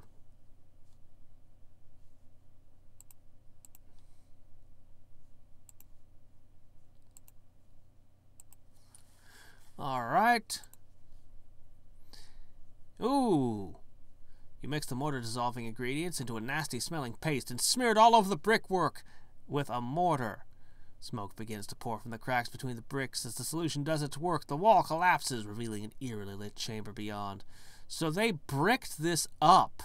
Hopefully not with people inside. A hunched and crooked figure stands by the rough stone altar, surrounded by candles and arcane implements. Could this be Lord Spooky Raven? Well, well, well. That's not what I imagined you'd look like at all. Lord Spooky Raven, I presume, he says you enter the summoning chamber. He moves his mouth as if to reply, but all that emerges is a puff of dust. Oh my gosh, he's not a ghost. He looks as old and as desiccated as an old desiccated corpse. He must have used ancient and unspeakable and forbidden magic to keep himself alive all this time. You'd think he would have used it to keep himself in better shape. You'd think that if you had the time, but you don't, as he's already preparing to attack you. Holy crap, he just did 124 damage? Shadowy hands emerge from the darkness. They smack you repeatedly and spookily. Holy crap. I think I can one-shot him, though. A new record! Yes, I did. Ha ha ha ha! I can't believe how absurdly strong you were, but in the end, it didn't even matter. You can't go more than 200. 200's your cap on adventures. The Eye of Ed. That's what we were here for. This one was actually way easier than the temple. Lord Spooky Raven's Ear Trumpet. Combat initiative plus 25% as an accessory. That is nice. Well, cool. Is there anything else here? Oh, one of them asks the name of the demon you would like to summon.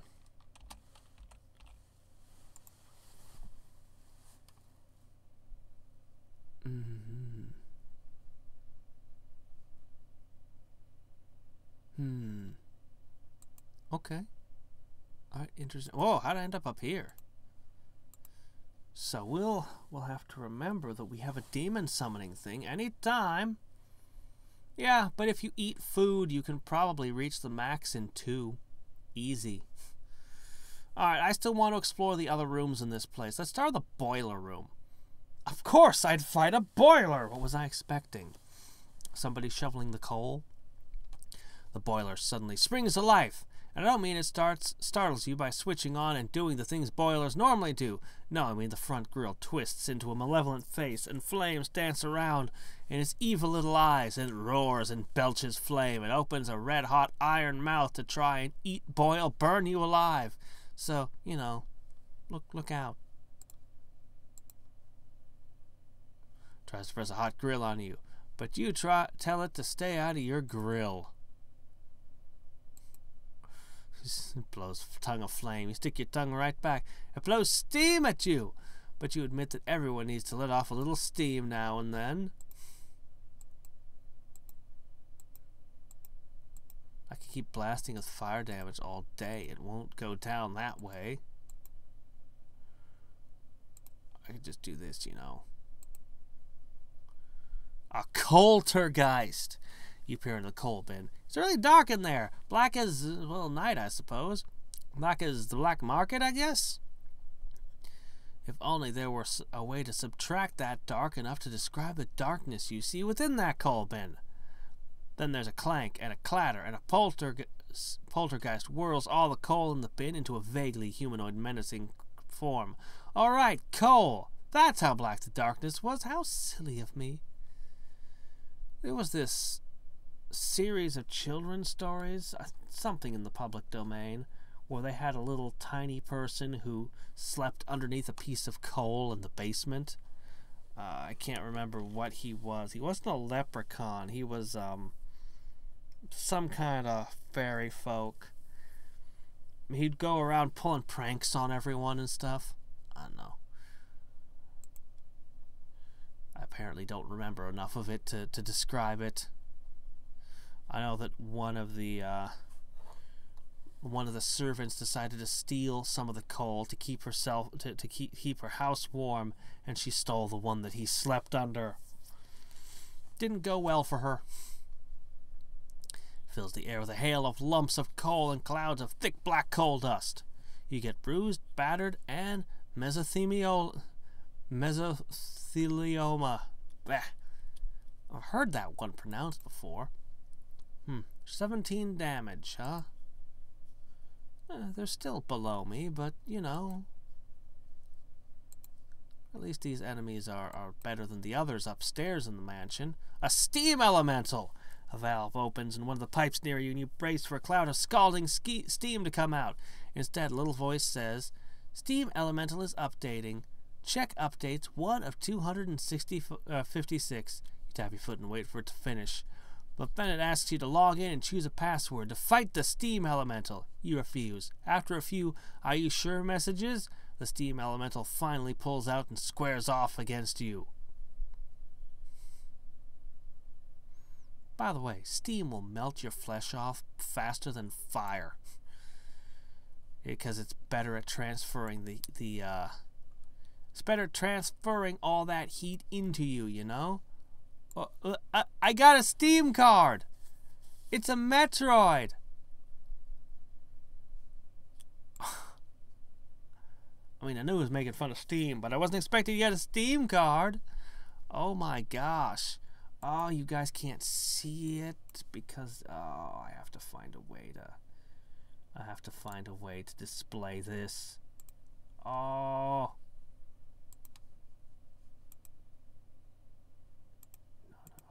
Cancel, no. Just give me a sec, I'm gonna get it. I gotta get it. Alright, remove that. And I'm just gonna add a whole new window capture here. That's what I'll do. There we go. Look at that.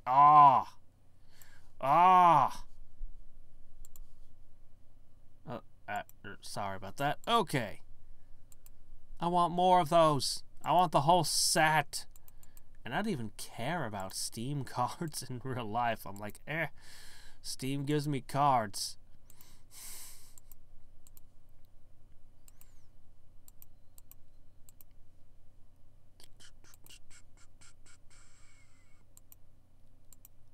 Is there any unique things in this? Ha! Jerk-ass plumber. That's not a jerk-ass plumber. It's not. It's just a busted barrel. Maybe they just didn't finish it.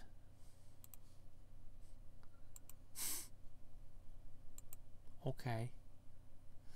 Bram the Stoker. Aha, of course. You're starting to see a pair of dark eyes gazing at you from the darkness. The figure steps into the light, and you see he's got a wild, unkempt beard and a red-hot poker in one hand. "My dearest Mina," he says, "as I went about stoking duties in the basement today, I came across a rogue adventurer. We had a fierce fight, but I ultimately prevailed, and was forced to dispose of the body in the boiler itself. Your faithful husband, Bram the Stoker." Wait, why don't you have the fight before you go about writing a letter about what happened? "Because the result is a foregone conclusion."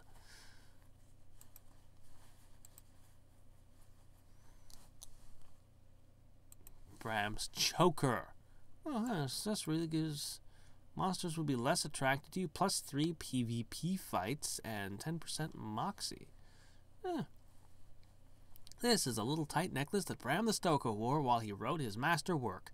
A bunch of letters from one pretend person to another pretend person, and various other documents pertaining to the imagined existence of pretend people. Perhaps he should have loosened the choker a little before he sat down at the writing desk. Actually, Dracula's a surprisingly good book. The last thing you'll be I was expecting from Dracula was a cowboy. But at least I learned why, in the Castlevania series, knives were always one of the Dracula fighting weapons. That one doesn't interest me as much. But my first one was a Metroid, and that was the one to get my attention.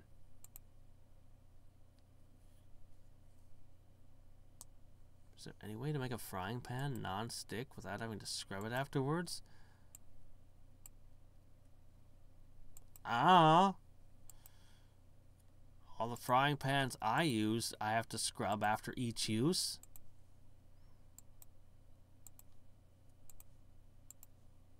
You could just buy an iron skillet, I guess. Then you'd never have to clean it. Purportedly. Oh, it's not giving me any more Steam cards. Alright, we'll go someplace else. Let's try the laundry room. Maybe we'll find the Eater of Socks from Discworld. A large wooden cabinet detaches itself from the wall and starts lumbering towards you. Its doors opening and closing. You see all manner of cleaning supplies in there, most of them branded Dr. Limpiza, which must be some brand name that isn't around anymore. Oh no! It's a supplies attack! And apparently we found meat inside it. A plaid ghost! A sheet covered in red and green tartar lifts itself off the floor at you, making woo noises in a thick Scottish brogue. Who says dead men don't wear plaid? It throws spectral haggis at you. It tries to strangle you with its sheet, but you dodge that bullshit. Tries to hit you with a spectral shillelagh, but pauses when you ask how you spell it.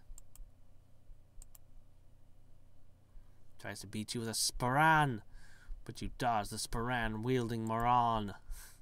Alright, let's go on. Yes, I'm being attacked by kilts. Very large kilts. Ooh, a possessed laundry press. This is a device consisting of 2 heated metal rollers powered by a steam engine that heats them incredibly hot and rolls them forward. The idea is you feed clothes into it and they come out wrinkle-free, but stained with the blood of the fingers that you burst while trying to feed the clothes into it. The spooky raven refers to this thing as a mangler, which is hardly what you want to hear on your first day of work at the laundry room. It tries to pinch your fingers, but you give it the finger instead of giving it your finger. It tries to blast you with hot steam, but you avoid the steam heat. It runs low on steam and has to go find the stoker to get stoked about fighting you again. It tries to swear you with an unholy roller, but you rock out of the way. Boop-a-doop-a-doop-a-doo.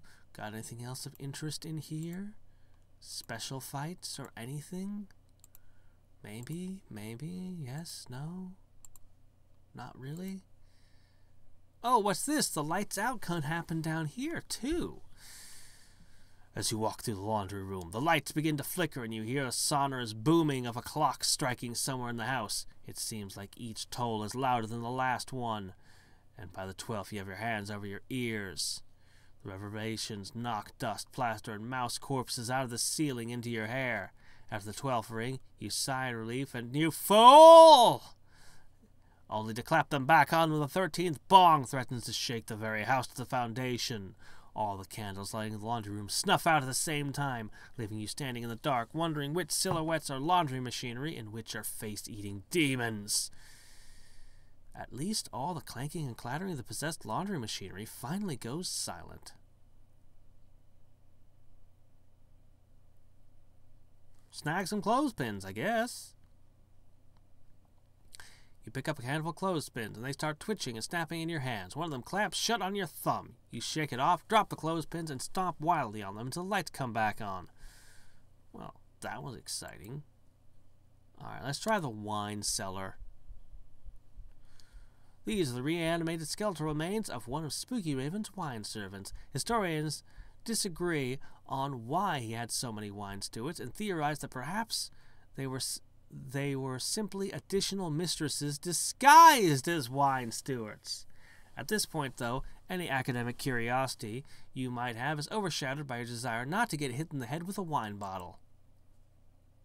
He lunges at you with a broken wine bottle, but you point out that it's not a suitable vintage for hand-to-hand combat, and he gets embarrassed. Those wine bottles, you duck out of the way, shouting, "Would you like some cheese with your wine that you just missed me with?"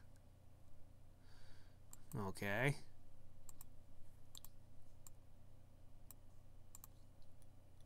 Tries to stab you with a corkscrew, but you object to all this screwing around.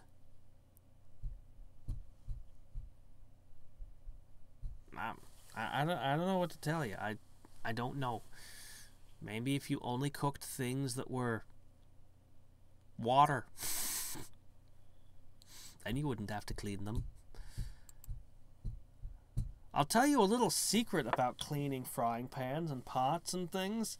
If you get them all, like, if you basically burn food or for any reason it's a super pain in the ass to clean, you can put some water into the pan, put it on a burner, heat the water to boiling, and then scrape around with a spatula and try to get it all up. It sometimes helps immensely just to get the stuff warm.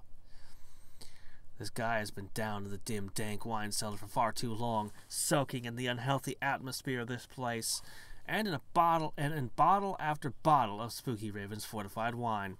Unlike a regular hobo, he looks filthy, unshaven, and unhinged. Sorry, I meant like a regular hobo, not unlike.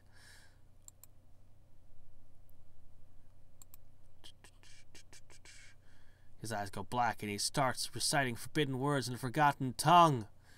The sound of his horrible speech makes your eardrums try to burrow deep into your brain to escape from it.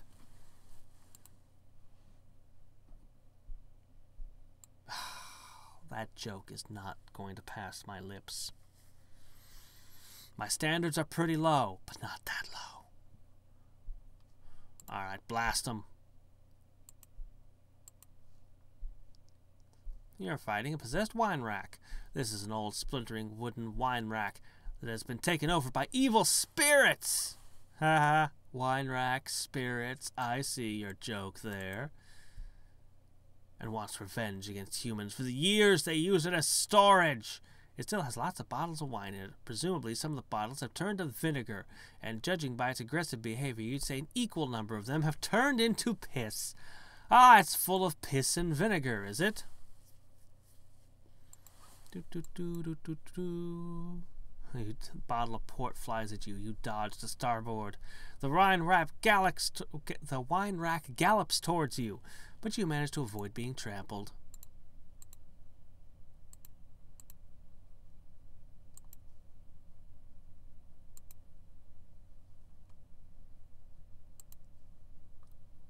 No, you're not. Don't pause the video or look back upon it at all. Don't do it. You don't want to know. You got this notebook off of Wino, who'd been trapped in Lord Spooky Raven's cellar for God knows how long. It appears to be rough dictionary sorts for hoboglyphs. You know, the sort of thing, the little marks that hobos draw on walls to identify places where they can get a free handout, or warn about muggers and so forth. Except the ones in this notebook appear to be things like, "The Formless One approaches," or "Beware of the Night Gods," or "In praise of the Soul Eater." Also, they kind of writhe when you look at them, which makes you a little uncomfortable. Deal spooky damage every round to every monster you fight today in the zone where you used it. Wow, that's a hell of a combat item, actually. There's some interesting stuff down here. Apparently there's an entire, culture, an entire thriving underground civilization of winos living in this place. They don't need to eat, they just drink wine. Well, okay, they do need to eat. They just eat glass. You know, all those wine bottles. It's fine. It's good for them. They have very tough stomachs. I think I've seen everything down here. I mean, the notebook was cool and all, but I don't think I'm going to fight a special enemy like the Stoker in this area. We'll do a few more. So it looks like the only place they can have the lights go out is the laundry room. Alright. Kind of curious to see more light out events and finish up the laundry, you know, see if there's anything else in the laundry room. You know, we might as well. Why not? There might be something of interest here.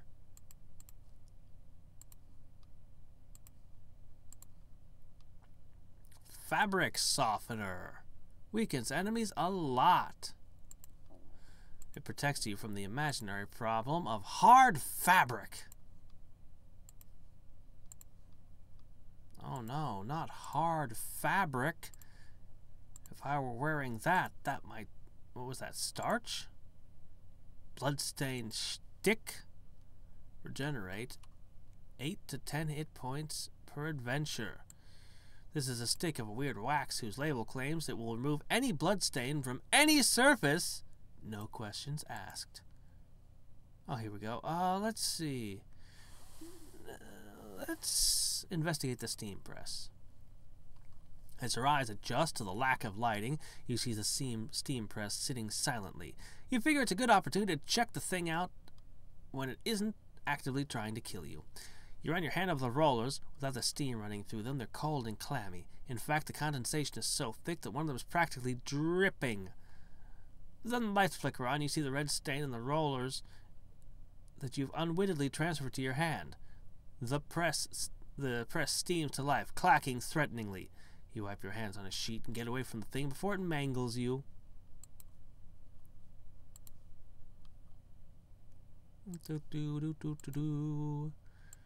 Alright, give me one more of those darknesses. I want to check out the last thing here. Another stat point gained. Yeah. Laundry sherry? No! This is like cooking sherry, but stronger, because doing laundry is way more boring than cooking. Okay, I thought you were going to tell me you poured it on things to clean them. Oh, hey, look, a mangled finger. Oh. The servants of Lady Spooky Ray's laundry room lost a lot of fingers, and judging by the way this one's moaning and twitching, they're none too happy about it. It counts as a potion that regenerates MP per adventure. What, you mean you eat it? Who do you think you are, Cheetu? I don't know. I mean, they were all over the mansion, and I never did figure out what it was all about. Now that I've beaten Lord Spooky Raven, I kind of wonder. But I kind of have the feeling like I'm going to end up spending like days worth the adventures trying to find out what it's about. What the mystery ends in. Come on, give me one more. One more. Come on, game. Give it to me. Any second now. Oh, there we go. Industrial strength starch. I was curious about that. Plus 20, plus 20, plus 20. The difference between laundry starch and corn starch is that one comes in a box labeled laundry starch. Ah, okay. Boop, boop, boop, boop, boop, boop, doo.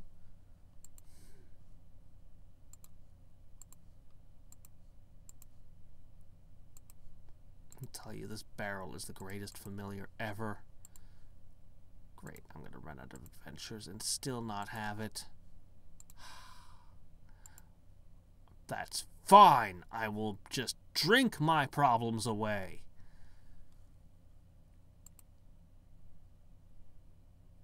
Pfft, that wasn't very good. Well, there's only one drunkenness, admittedly.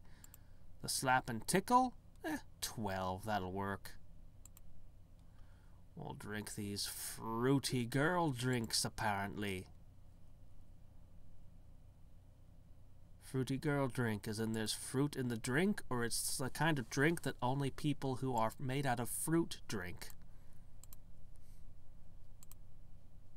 Or both. Cannibalistic fruit can get drunk too. Is it not going to give me another lights out? Or was I mistaken and it could happen in any area? When it's based on a timer or something. Oh my god. Oh, there we go. Okay. Pile of stained sheets. That's the only thing left. As you approach, an overflowing hamper of white sheets and towels with curious red-brown stains on them. As you get close, though, a bath towel rises in the air and hovers before you. Do you see the stain upon my towel? It is the stain of a lifetime of sin, a stain that can never be lifted. I have a thing that removes blood stains, no questions asked. Have you talked to Agnes? Apparently she's pretty good at getting out stains. That was from another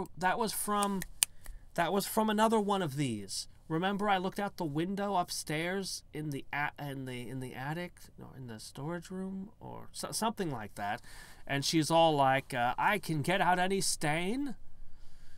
If the stain may be lifted, perhaps young Mistress Elizabeth shall bathe again." I'm pretty sure Elizabeth's been dead for years. Nevertheless, if the stain is lifted and the bath salts poured, Elizabeth shall bathe. And now I must speak with Agnes. The towel flies out the window with a crash, and the lights flicker back. Okay. I wonder what this is going to end with. So I have to pour bath salts or something? I mean, I don't have enough adventures, and this is kind of a slow-going thing, but we might come back here later and try to finish whatever this is. It just went from being spooky and weird to being kind of just like, that's odd. Okay, game. Okay, alright. At this point, investigate the pyramid. I'm still missing a part. Let me see. I've got a ring, but I needed the ring for something else. Yeah, I'm gonna need one more part somewhere. Nah, this is nah, I already did one here and there. Big mountain? No, we already did something for this quest here. There's never been an adventure in my campground. Okay, the plains we haven't done. Ah! The palindrome. Great. It's going to be palindrome stuff, isn't it? Where the snakes enter the plains. Snakes on a plane, was that you said?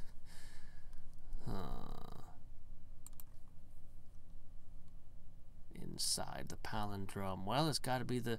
I had to code a program back in my programming days, back in my youth, where it had to be able to identify a palindrome, regardless of spaces and punctuation and capitals and everything. It was one of my first ever programming projects. It had to be able to handle a man, a plan, a canal, Panama. That was the one the teacher tested us with.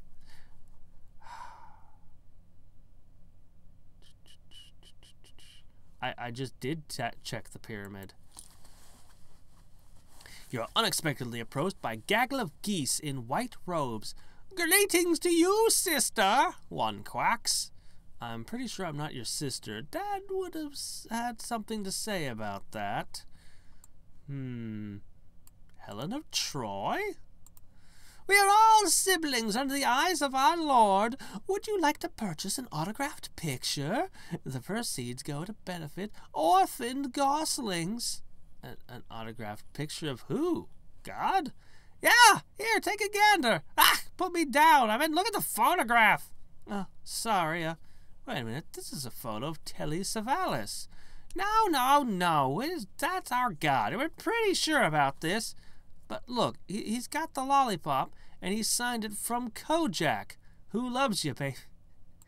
Okay, who here has actually seen Kojak aside from me? That was a fun series. I actually liked it. I mean, I like Columbo more, but Kojak is just all about all about, like, the hunt. Like, oh my gosh, the best episode, or at least my personal favorite episode, was the one where you had this pair of thieves break in and they steal something, and one of them gets killed. And so the remaining thief, he's got the stolen loot from, you know, the stuff, documents or whatever it was from this guy's safe. None of the fences will take it, because it turns out he's stolen from the mob. And so, oh shit, the mob's after him, the cops are after him, it's a homicide investigation going on and everything, like, you know, he's in deep shit. And then Kojak is, oh yeah, the mobs are sending in this hitman, and Kojak is just like, oh, you know, it's like, okay, so here's how we're gonna do this. There's one guy we can't take, and that's the thief. We need him to work with us. I want Pac-Man, the hitman.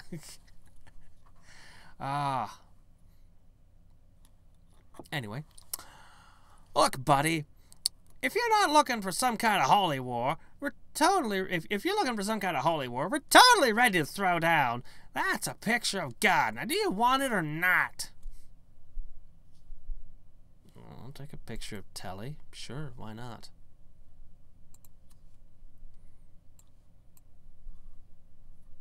This is undoubtedly one of those complicated theological conundrums that's better left just not to think about.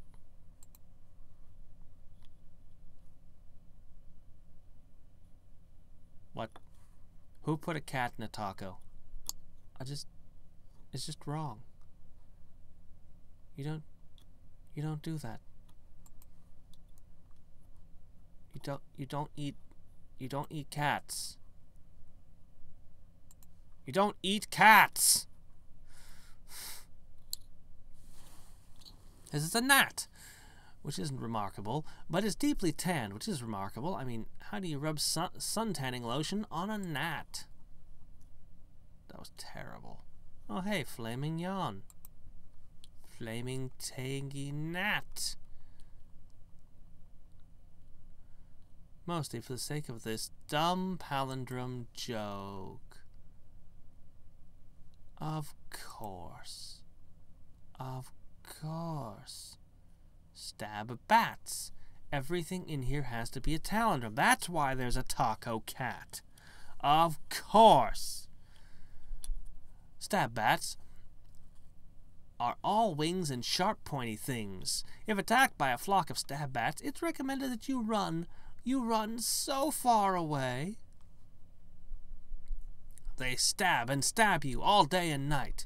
You try to run so far away, but you can't get away. Also, the wind from their wing messes with your hair, making it stick up in places that generally look strange. Stab bats. Bat gut. Huh. It's the gut of a bat.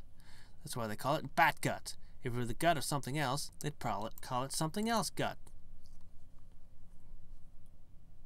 Bob race car. Yeah, okay, I see your race car, but well, I mean, Bob is a palindrome, but Bob race car is not a palindrome unless you put another Bob on the other side. Bob race car Bob. Then it would be perfect. But as it is, this is an imperfect palindrome. They drive fast, drinking cheap beer and kicking your ass. No, they don't. A ketchup hound. A drab bard. Okay, they managed to get a bard in here. Bard who plays so music that you wanna... Oh, sorry, what was I talking about again? He starts to play a slow, boring version of Stairway to Heaven, but you produce a sign that says, "No stairway." Denied. In case of stairway, use fire. You singe it with a fireball. He plays an acoustic, laid-back cover of a John Mayer song. It's awfully redundant and redundantly awful. Drab sonata. This is sheet music for the most boring song you've ever heard. or red. Meat pasting component. Rod, Nevada. A man dressed in worn traveler clothes approaches you and tips his hat. Howdy, I'm Rod, Nevada, one of the vendors in these parts. Got anything you're looking to sell? Wolf tails, boar gizzards, rotting bear carcasses? No. Oh, thank God for that. Maybe you'd like to buy something instead.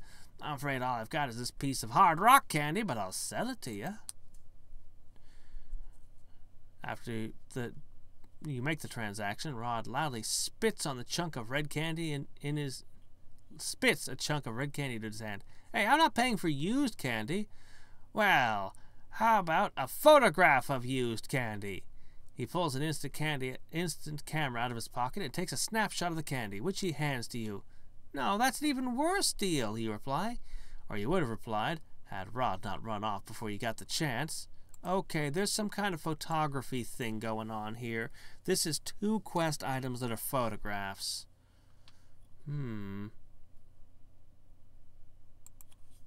Personally, I think the photograph is better than the candy that he spat out. That was grosser. Definitely grosser. Get your panned, hound. Usable, but it doesn't say what it's used for. Also, these don't really look like pants. This looks like a person staring out of a dark window. You can see what I'm saying, right? They have a power of 160. Huh. These chaps make you feel mightier until you realize they leave your butt cheeks flapping in the wind. This reduces the mightiness quotient somewhat, but makes you look pretty brave.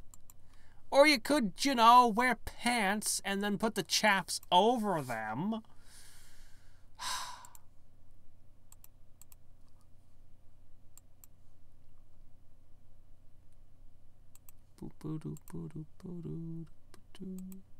A stolen shell. Last egg gets AI. You hear a mirthful shouting and general hullabaloo nearby and discover a group of men standing waist deep in a pile of eggshells. Come on now, one of them shouts. That's 49, just one more to go. What's going on? Hey man, you ever seen the movie Cool Hand Luke? Sure, sometimes nothing is a pretty cool hand. Good movie. Yep, we made a bet that Al here couldn't recreate the scene where Paul Newman eats 50 hard-boiled eggs. Here's a catch, though. The guy holds up an egg the size of a softball. We're using ostrich eggs. Isn't that the largest single cell? No, not the ostrich yolk. No, the largest single cell. I think it's a plant, actually. Like in a sea plant with this big freaking thing that floats. Ostrich eggs is up there. You gotta be kidding me. No one can eat 50 ostrich eggs. That's what I said, but Al's about to prove us both wrong. He hands you the egg, saying, Here, you can do the honors. I don't have to cut any fingers off, do I? No, just give him the egg. You approach Al, who's looking severely bloated and green around the edges. You offer him the egg. He reaches for it, hand shaking, but then his eyes roll back into his head and he collapses on the ground. In the ensuing hubbub, you grab a camera off a nearby shelf and snap a picture of the egg as a souvenir. Why would I take a picture of the egg? There must be a reason for these. Is it going to be a puzzle? Or I have to create a palindrome out of these Yeah. That's also a palindrome. And I think this olive's gone bad. I think the olives have gone bad, especially this one. I Love Me, Volume 1. Quest item. This is the first volume in the autobiography of a man named Dr. Awkward. From the condition of the spine, it appears nobody has cracked it open yet. Actually, there's a children's book. I think it's I Like Me with a pig on the cover. Anyway. I don't know why I mentioned that. Stunt nuts. This is a bag of roasted salted nuts. These are a perfect snack to watch interminable meat car races. because the saltiness makes the taste of cheap beer marginally more palatable. A butt tuba? Look, the fewer questions you ask about this, the happier you'll be. Just wash off the mouthpiece before you play, okay? Deal sleaze damage. Oh, hey, look, a cat appendix. This is the section at the end of a book which contains all the cat mentions in the book and described in greater detail. Oh, wait, no, it's not. It's just a cat's appendix.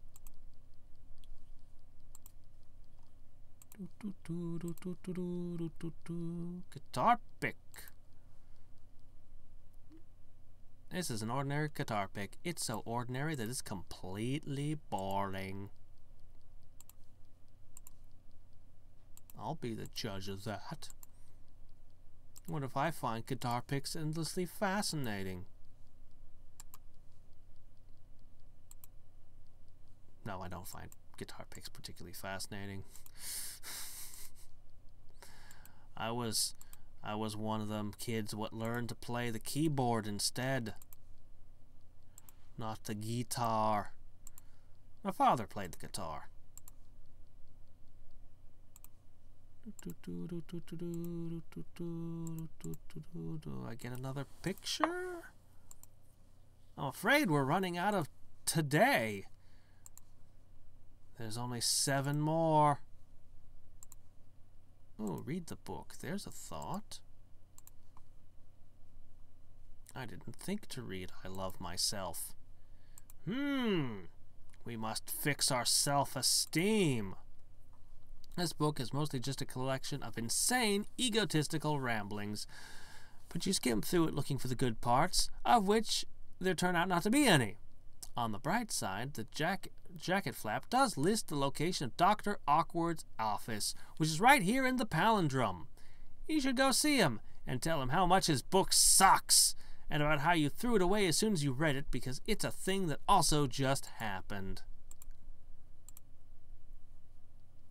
Aha. You know what? I'm going to save this for tomorrow.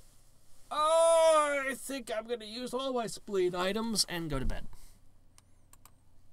I miss the Grimm's fairy tales. Those items were insane compared to anything else I've found for spleen items. I actually bought some bitter cactuses and ancient protein powders from the mall because I didn't have enough. So, anyway, I'm going to do this and then sign off for the day. So, until next time and every time, this is Hadriex signing off. Bye.